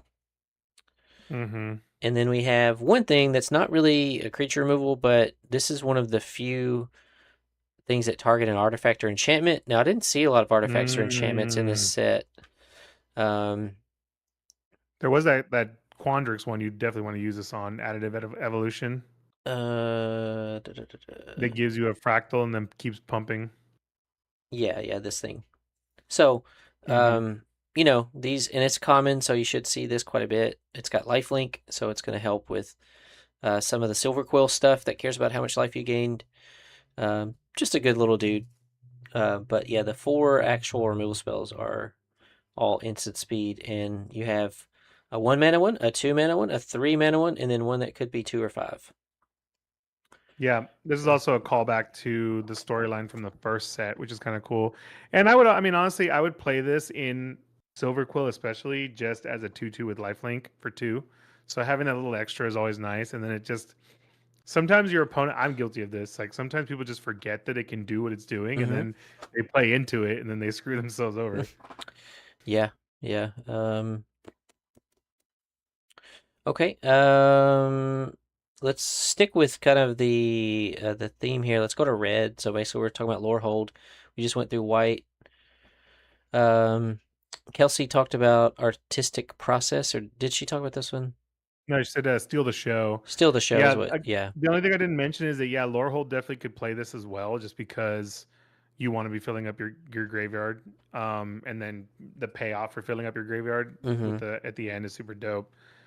I Yes. didn't add any of this. I think she did artistic process, but I could definitely Yeah. talk about it. Yeah. Well, Um, still the show being rare is why you get to choose one or both. Artistic right. process, you're just going to choose one, and it's 5 mana, so it's a little expensive. But let's see what you get. So you get to deal 6 damage to target creature, or you get to deal 2 damage to each creature you don't control, which is always nice. Or you get to make a 3/3 red and blue elemental creature token with flying. It gains haste until end of turn. I love that the token does not go away. Yeah. Red tends to make tokens that go away. That's super nice that it sticks around. Mm-hmm. Yep. And again, a 3/3 for 5 is not super exciting, but you can kind of count this as a creature in a pinch. It's one of those, like, it could be a creature or it could be a removal spell. Also, what I like to Mhm. do sometimes is like use that second mode after combat. So like you trade in combat and maybe they had a couple things that survived, and then you say, okay, 2 damage to each creature I don't control. And you Yeah. kind of end up wiping I their used board. I used to poo-poo 5 for 6 damage, but I found that a one of sometimes is not bad these days. Mm-hmm. Just getting that solid, like, especially if you're in a color that doesn't have strong removal, just getting that solid, like, that's going away. I don't, you know what I mean? Like, on a lot Mm-hmm. of creatures, not as many in this set because there's some pretty big bodies that Yeah. get bigger. But, yeah, it's not the worst. It could also just be a fantastic sideboard card. It's just like modal. Having the option at any point in the game to say I can do one of these things is great. Heated Argument, talking about 6 damage. So 6 damage here only costs 5 mana instead of, well, same thing, right? Except this one's instant speed. Instant speed, and then you can also exile a card from a graveyard. The 2 damage here is not that big of a deal. I think the exiling with all of the synergy you were talking about earlier, cards that care about a card being exiled, is really what you're doing. The extra 2 damage is not a major deal, but you could, it makes like how much damage you have to do to win the game. I'm going to take out a blocker. I'm going to deal 2 to their face, and then my other creatures are going to get pumped. +1/+1. Also, just to point out, this is a story moment, Mhm. and this is Chandra and Ajani fighting, and it says, "I don't want to hurt you, Ajani, but whatever Jace is planning needs to be stopped." So we're getting some crumbs of the final like end game of essentially what Reality Fracture is about, I think. Yeah, it is kind of weird that, we have Chandra and Ajani here, and we have no no Chandra or Ajani Planeswalker. I've And noticed they've been Ajani doing that a lot. was with the students in Lorwyn. Like, where's Ajani's Planeswalker? Yeah, I don't know. It's They're weird. probably just, I have a feeling Reality Fracture is gonna have, it's gonna have to have more than 1 or 2 Planeswalkers, but It's pretty obvious that Reality Fracture is going to be some sort of like crazy reset of like a lot of design like practices that they had put in place post War of the Spark. yeah, that kind of makes sense why we're seeing some of these Elder Dragons like crossover, with the black white having casualty when black red had casualty before, I think. Yeah, there's definitely something big coming because because War of the Spark created like the new era that we're in, and they've been building off of that ever since. So yeah, Impractical Joke, another thing that targets creatures or planeswalkers. Damage can't be prevented, which I don't think that really matters. I don't remember any fog effects in this, but Joke deals 3 damage. Impractical Joke deals 3 damage to up to 1 target creature or planeswalker. So just it's kind of reminds me of Strangle or whatever we had back in the day. yeah, I mean, it's interesting how this is. I mean, this is as close as we're gonna get to Lightning Bolt, I guess. Yeah, well, I mean, But we had the Lightning Strike in the Prismari with Violent Outburst, but yeah, yeah, I don't love it's just, sorcery burn spells. They're definitely not what red wants. I think it's fine enough in limited though. Yes, absolutely. I'm a big proponent of bring back Lightning Bolt though, so Never but gonna I guess happen, this is the buddy. best we're ever gonna get again. Actually, we do have Lightning Bolt. It's on a prepared card. Yeah, but I also think that I'm noticing a lot of Planeswalker stuff in this set, so I think Reality Fracture is gonna be a Planeswalker set. Yeah, the red Emeritus of Conflict, which is in standard, has Lightning Bolt. So there you go. You wanted it, you got it right here. Welcome back, Lightning Bolt. I didn't add this because it does take a little bit of work. You have to cast your 3rd spell to get Lightning Bolt. But hey, another goal card. Here's what you do. You play Rapturous Moment. Right. Into I don't know. Another Rapturous Moment when you have 7 mana. Into Impractical Joke, into something else, and then you can get Lightning Bolt and cast Lightning Bolt.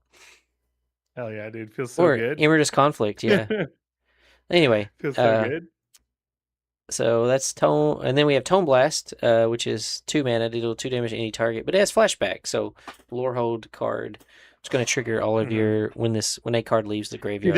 This I'm okay with this being at sorcery speed. Like that's fine. I mean, instant would have been better, but because of the flashback and all that. That is weird that red. We just talked about how white pretty much all of their removal was instant, and red's only got 2 instants. It's all This set is bending the color pie more than ever. But yeah.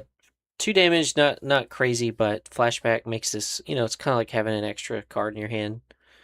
Now this one I love for Lorehold, Unsubtle Mockery. Even though this seems to be more of a Prismari card, this actually is amazing for Lorehold. It's an instant for 3. Deal 4 damage to target creature, and then you get to surveil. Hmm.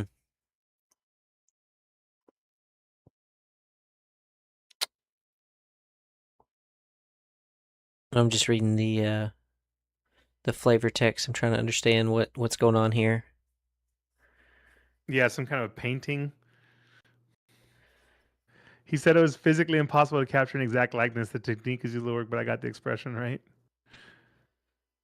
Yeah. What was the I think he's Quintorius? being turned. Is that Quintorius? No, that's someone else. But that is, I can't even tell. That is some kind of a goblin, actually, not like an elephant. Hmm. Odd.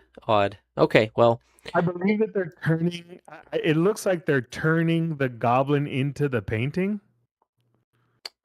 maybe like putting it on the canvas, like some sort of Mm-hmm. spell.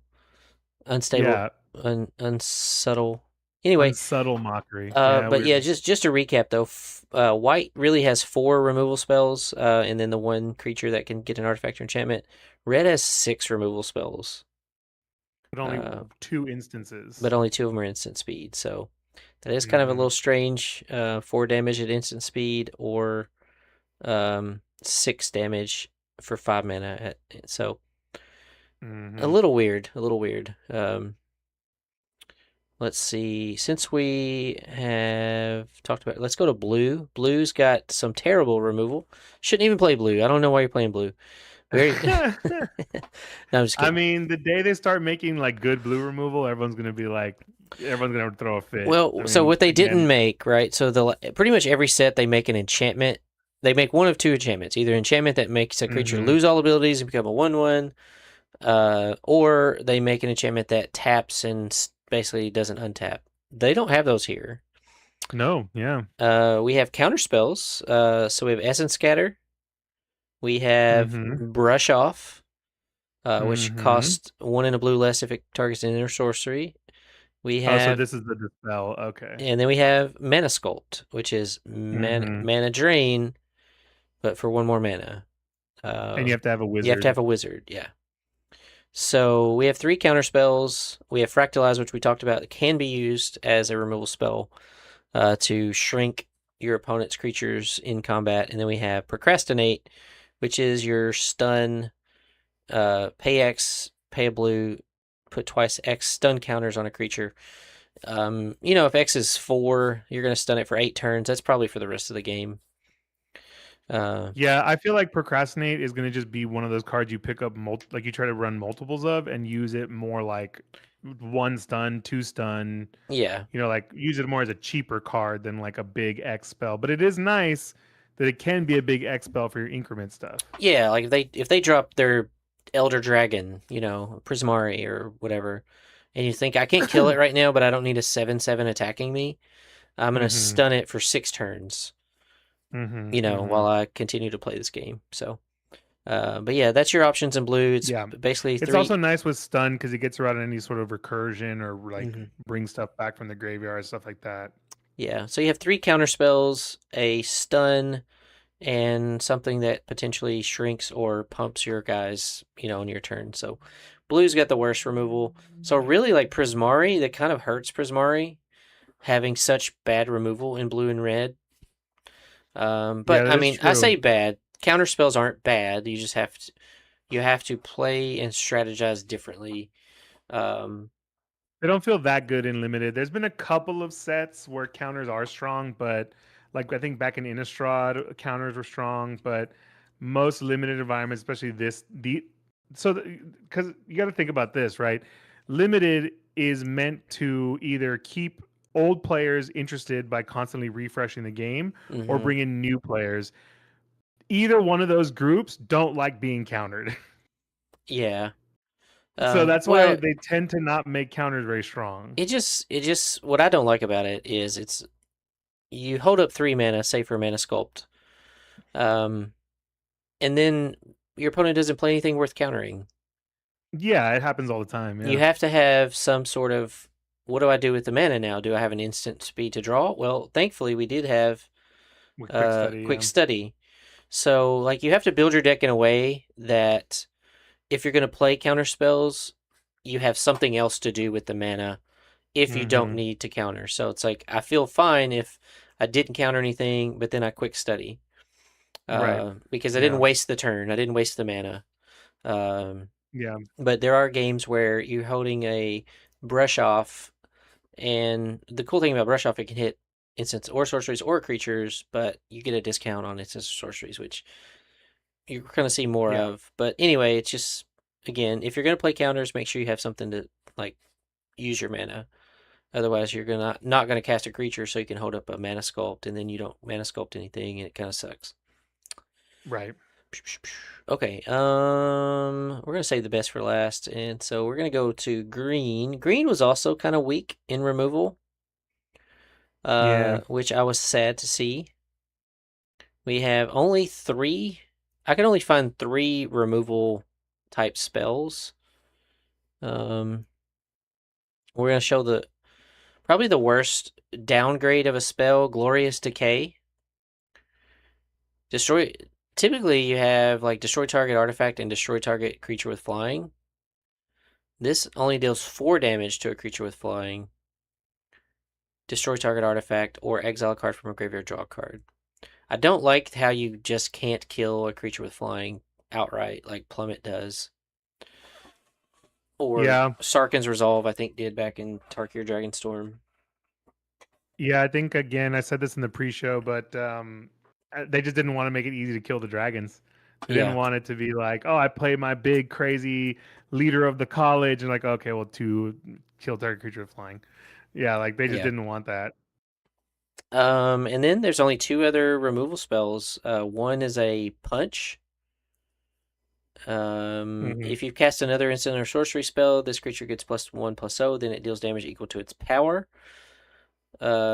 Just standard, like we have the spell a lot, like Rocky Rebuke. Pretty much every other set, there's a 2-mana green instant that punches, and then a fight spell, Colonian Tackle. This target creature you control gets +0/+10, so it's really not a fight spell.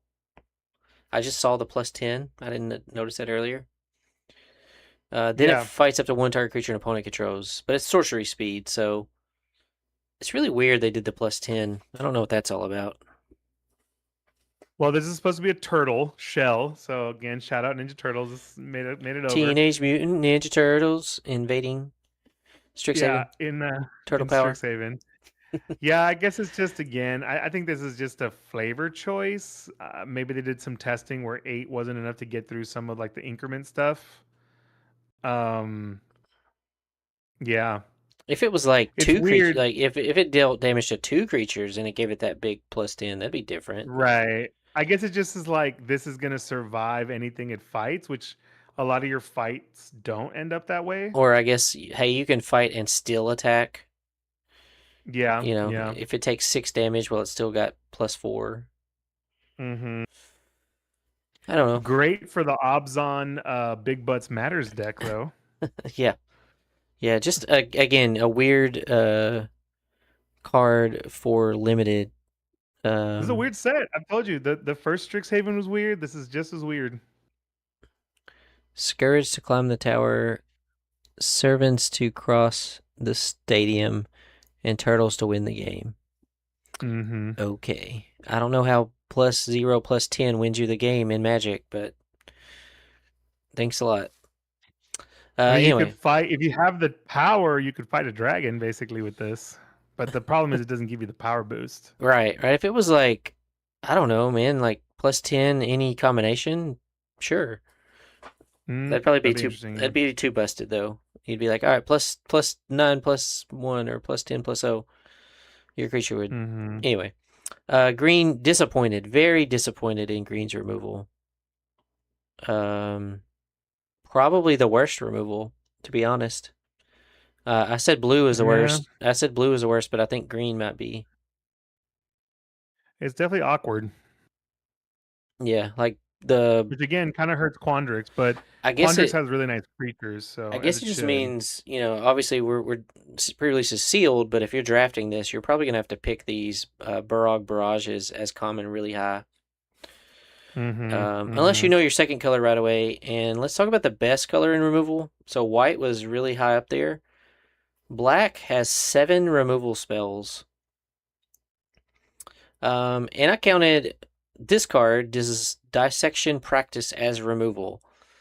Even though it's only -1/-1. Well, why would I count this as removal? This card is great. So we already know Witherbloom wants to do the gain life thing. We know that Silver Quill has some things that care about how much life you gained. So target opponent loses 1, you gain 1. Then up to 1 target creature gets +1/+1 until end of turn. You're going to target your creature. Up to 1 target creature gets -1/-1 until end of turn. You're going to target your opponent's creature. You can use this in combat to kill 2 different creatures. If your opponent thinks they're trading in combat and you give your creature +1/+1, now they lost a creature. Yours stayed alive. Same thing, -1/-1. You can kind of shrink another one. So I think Dissection Practice is just super valuable at 1 mana, instant speed, and it does a lot of things. 2 mana. I'll let you keep doing the rest of these. I gotta be right back. Yeah. 2 mana, Into the Hunt. Sorcery speed. Target opponent exiles a creature or planeswalker they control with the greatest mana value among creatures or planeswalkers they control. So you're just making them sack, but they don't even get to keep it in the graveyard. It's going to be exiled. A forced exile, greatest mana value. So let's say they take a big turn to drop Lorehold the Historian, and then you just untap and play Into the Hunt. Pretty good. Foolish Fate, 3 mana, just straight up murder. Destroy target creature for 3 mana. It's easier to cast because it's 2 and a black. And I think, the secondary effect of gaining, if you gain life this turn, next controller loses 3 life, is just more value. Like, they didn't have to put that on there. But it is just additional value where you could kill someone. You could win the game with this while after destroying their creature. Last Gasp, another 2 mana, target creature gets -3/-3 till end of turn. This is a reprint, so let's see what it looks like here in Secrets of Strixhaven. Target creature gets -3/-3.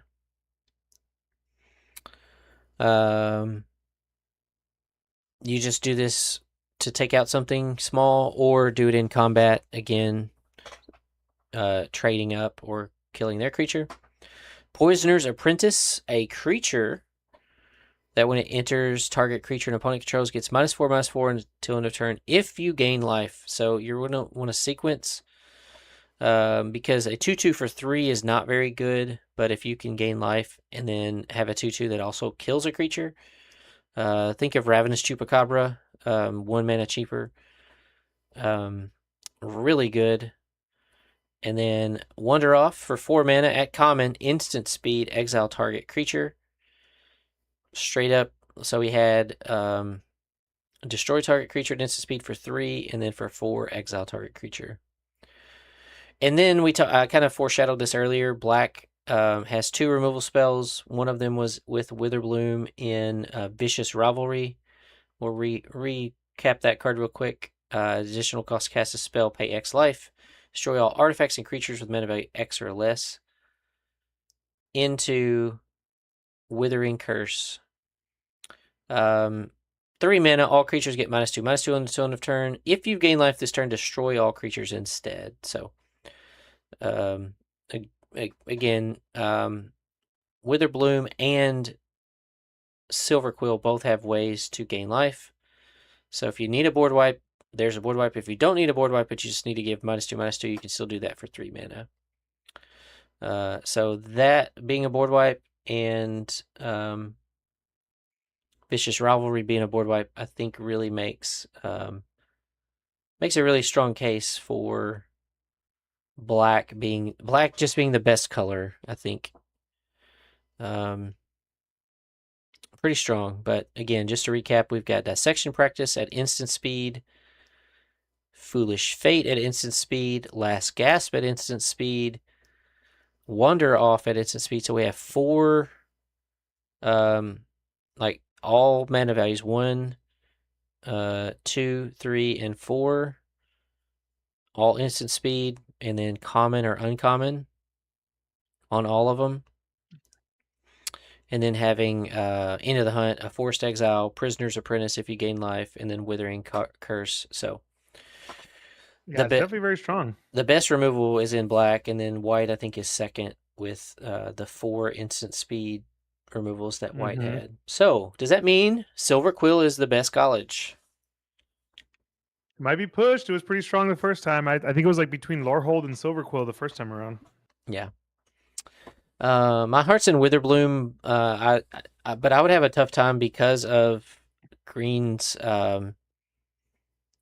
like removal. But black has a lot, so maybe like because black has 7 good removal spells and green doesn't. You don't really need these green ones. So I think I'm still team Witherbloom. Just for the hopefully I hit Vicious Rivalry as well, or some of the other things. Some of the other reasons I told you why it was best. So fantastic. Yeah.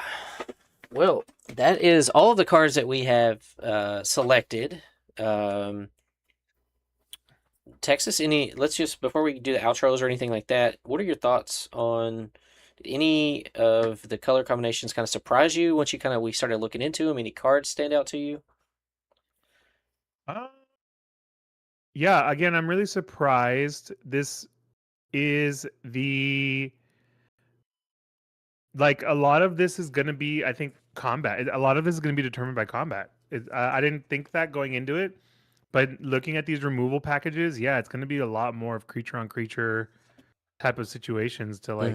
I think you're going to be playing, like I think pump spells and those damage spells that just kind of add damage to an attack. I think that's all going to be way more relevant. See if we can sort this by type. Because we had them sorted by, yeah. So we have 21 sorceries and 25 instants that we've selected. Yeah.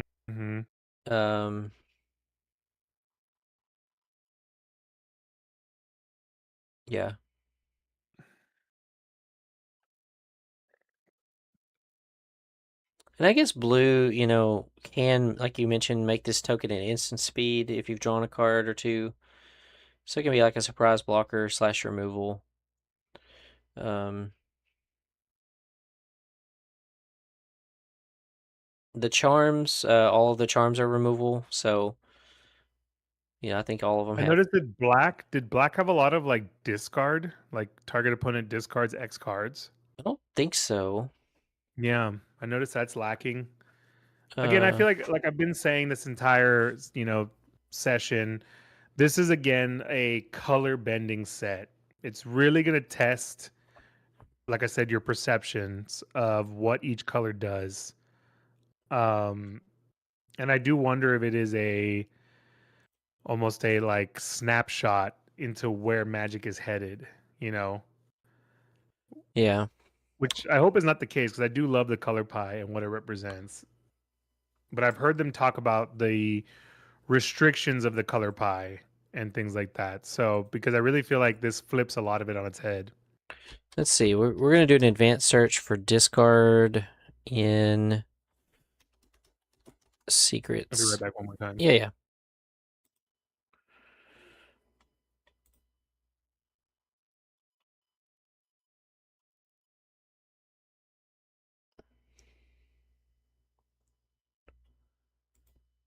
Okay, that didn't seem to work out very well.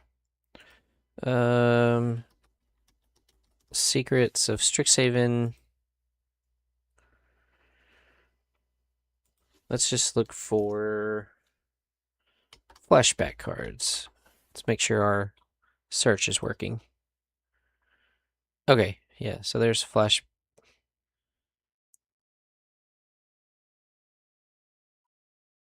It's weird that... Oh, I know what I'm doing wrong here. Back it up.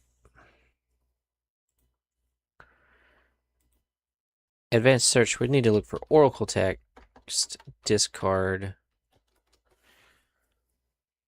Search.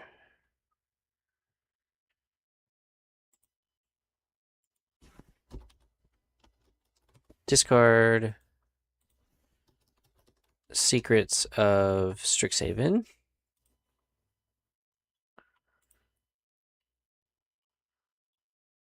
There we go. Let's see.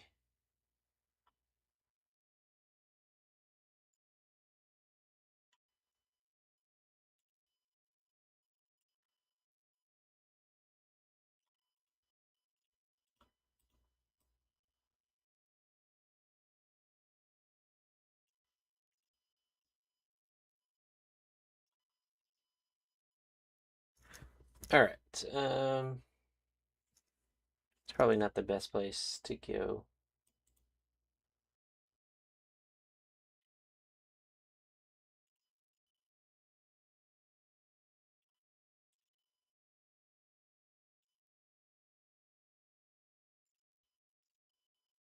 Okay. Discard.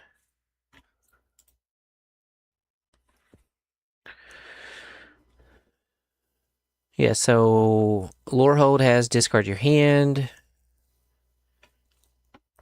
This red creature has discard a card, draw a card. I'm just doing a search now, an advanced search. Yeah, it looks like Lorehold has kind of the you discard stuff. There's a black creature with ward, discard a card. But as far as like self discard, and then there is a Witherbloom card, Mind Roots. Target player discards 2 cards. Put up to 1 land card discarded this way on the battlefield tapped under your control, so it kind of encourages them not to discard a land. There's Pox Plague, which is the 5 black. Everyone loses half their life, discards half their hand. Rouse Zarek. Any number of players each discard a card. Send in the pest. Each opponent discards a card. You create a 0/0/1 or a 1/1 black green pest creature token for 2 mana. Silver Quill has 2, a white and a black. Target opponent reveals their hand. You choose a non-land card. That player discards that card. Put 2 counters on up to 1 target creature. Then Tragedy Feaster has ward, discard a card. So more self-discard, which makes sense. Yeah, there's like 2 creatures with ward, discard. Then you have Sin in the Pest that discards, Ral that discards, Render Speechless that discards 1. But like no early game 1 or 2 mana. Well, I guess the 2 mana one is Sin in the Pest, make a 1/1 pest, and each opponent discards a card. No major discard strategies. Yeah, interesting. Yeah, I mean, overall, I think it's going to be a really, like I said, very challenging set, but in a fun way.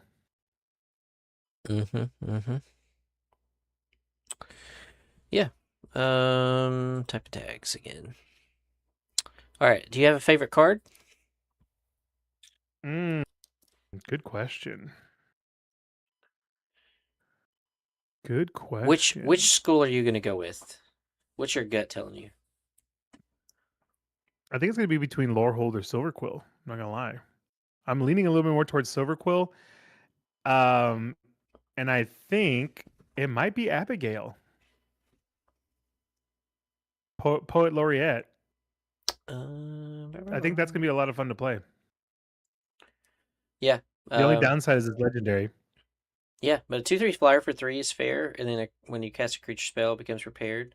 That's what you're going to do anyway. You're going to have 14 or 15 creatures in your deck. Yeah, and then putting +1/+1 counter on any target creature I want, I like doing that a lot. Yeah. With the heroic stanza. And then you have the 2 best colors for removal, white and black. That's a good choice. Yeah. That's a good choice. Yeah. Yeah, I think it might be Abigail. I think my favorite card, it's tough, because I think a lot of these are just value cards. I like gaining life, just having the ability to gain life, and then creatures are bigger, or draining your opponents at the end. But I would love to have this vicious rivalry, just being able to sculpt like how and when you wipe the board. Of course, if you're playing against Quandrix, it might be like a lot of life. Like, oh, you got 6/6s and 7/7s over there? Okay. But you're probably gonna be at like 30 in Maybe. Witherbloom. Maybe. I want to see more things that make pest tokens. Let's see how many things. Yeah, we didn't really focus on the actual pest makers. So we're looking at Secrets of Strixhaven, Oracle Text, Pest token, or maybe just token. Let's just look at token.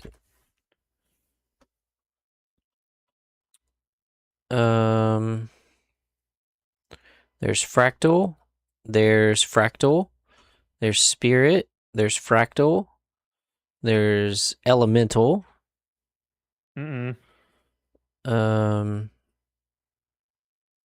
Fractal, Elemental,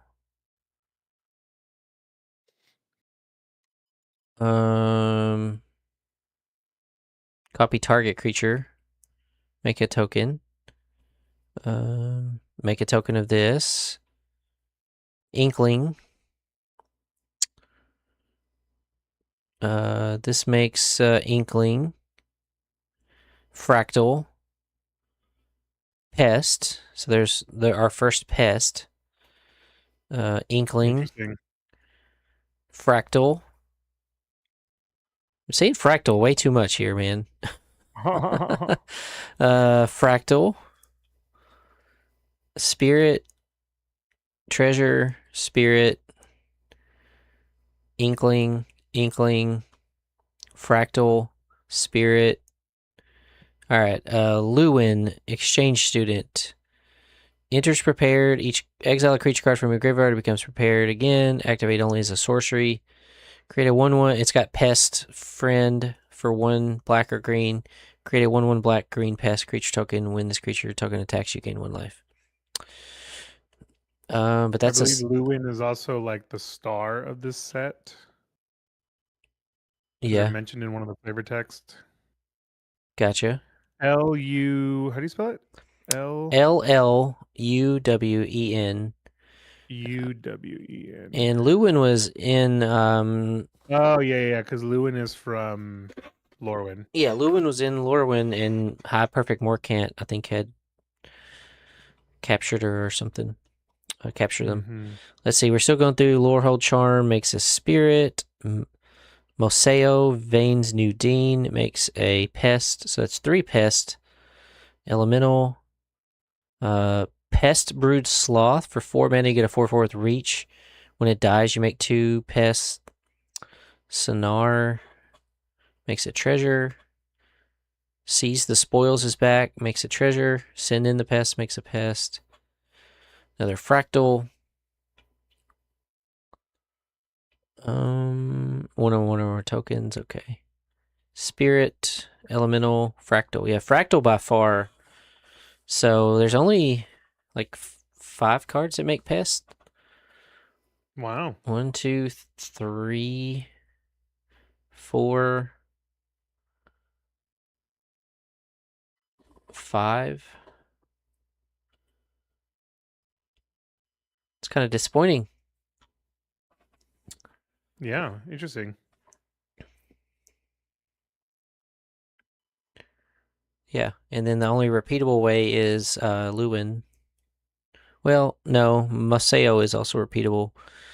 It has Infusion at the beginning of your end step. If you gain life this turn, return up to 1 target creature with mana value X or less from your graveyard. Or no, wait. When Moseo enters, create a 1/1. Yeah, so it only makes 1. Yeah, Lewin's the only way to make multiple, like, repeatable, I guess. Wow.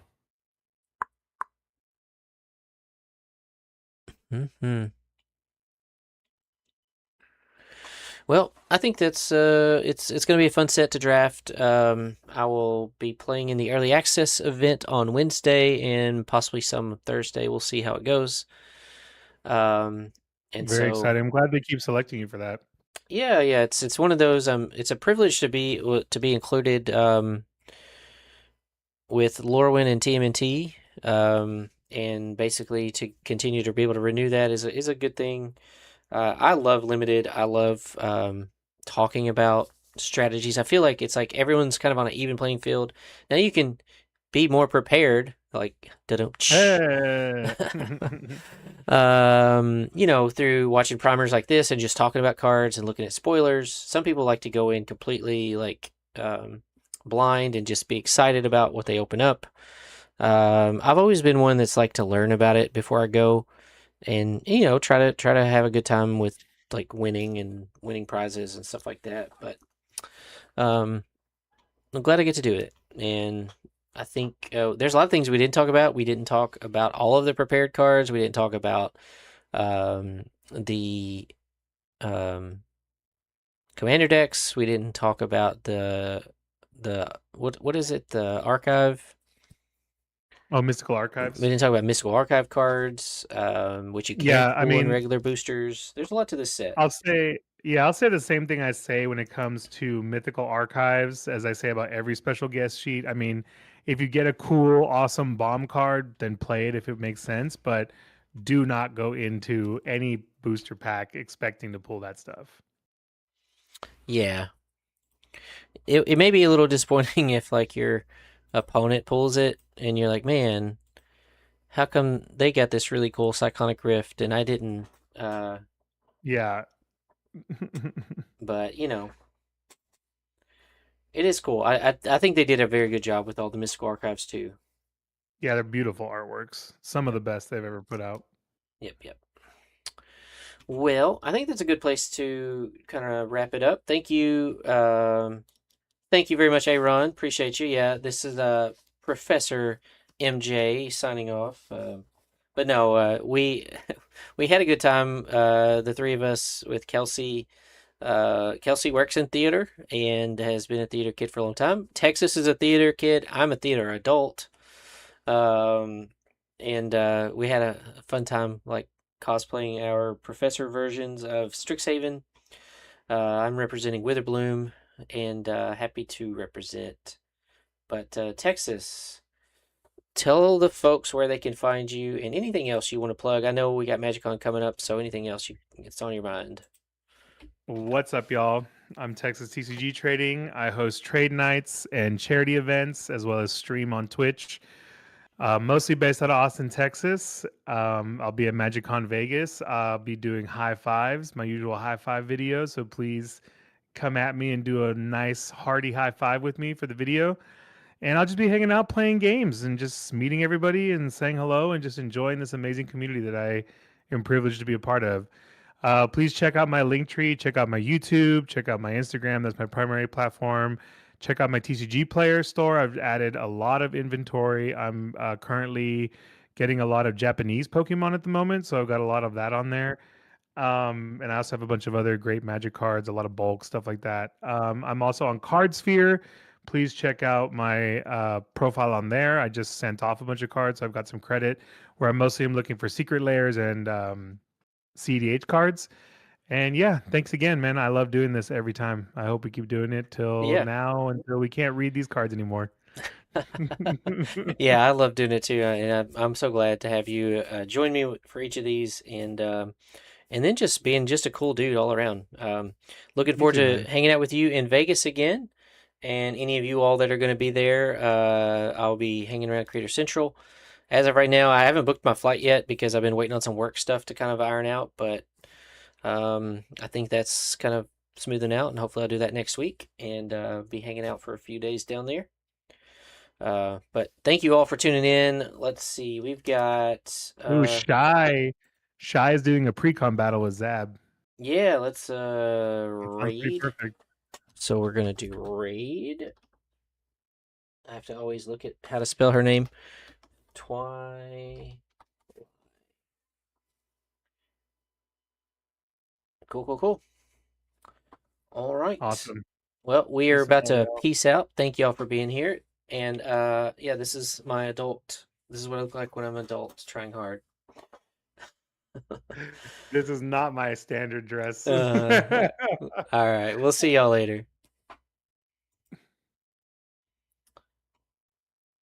And we are out. Oh my god, dude, my head has been pounding for the last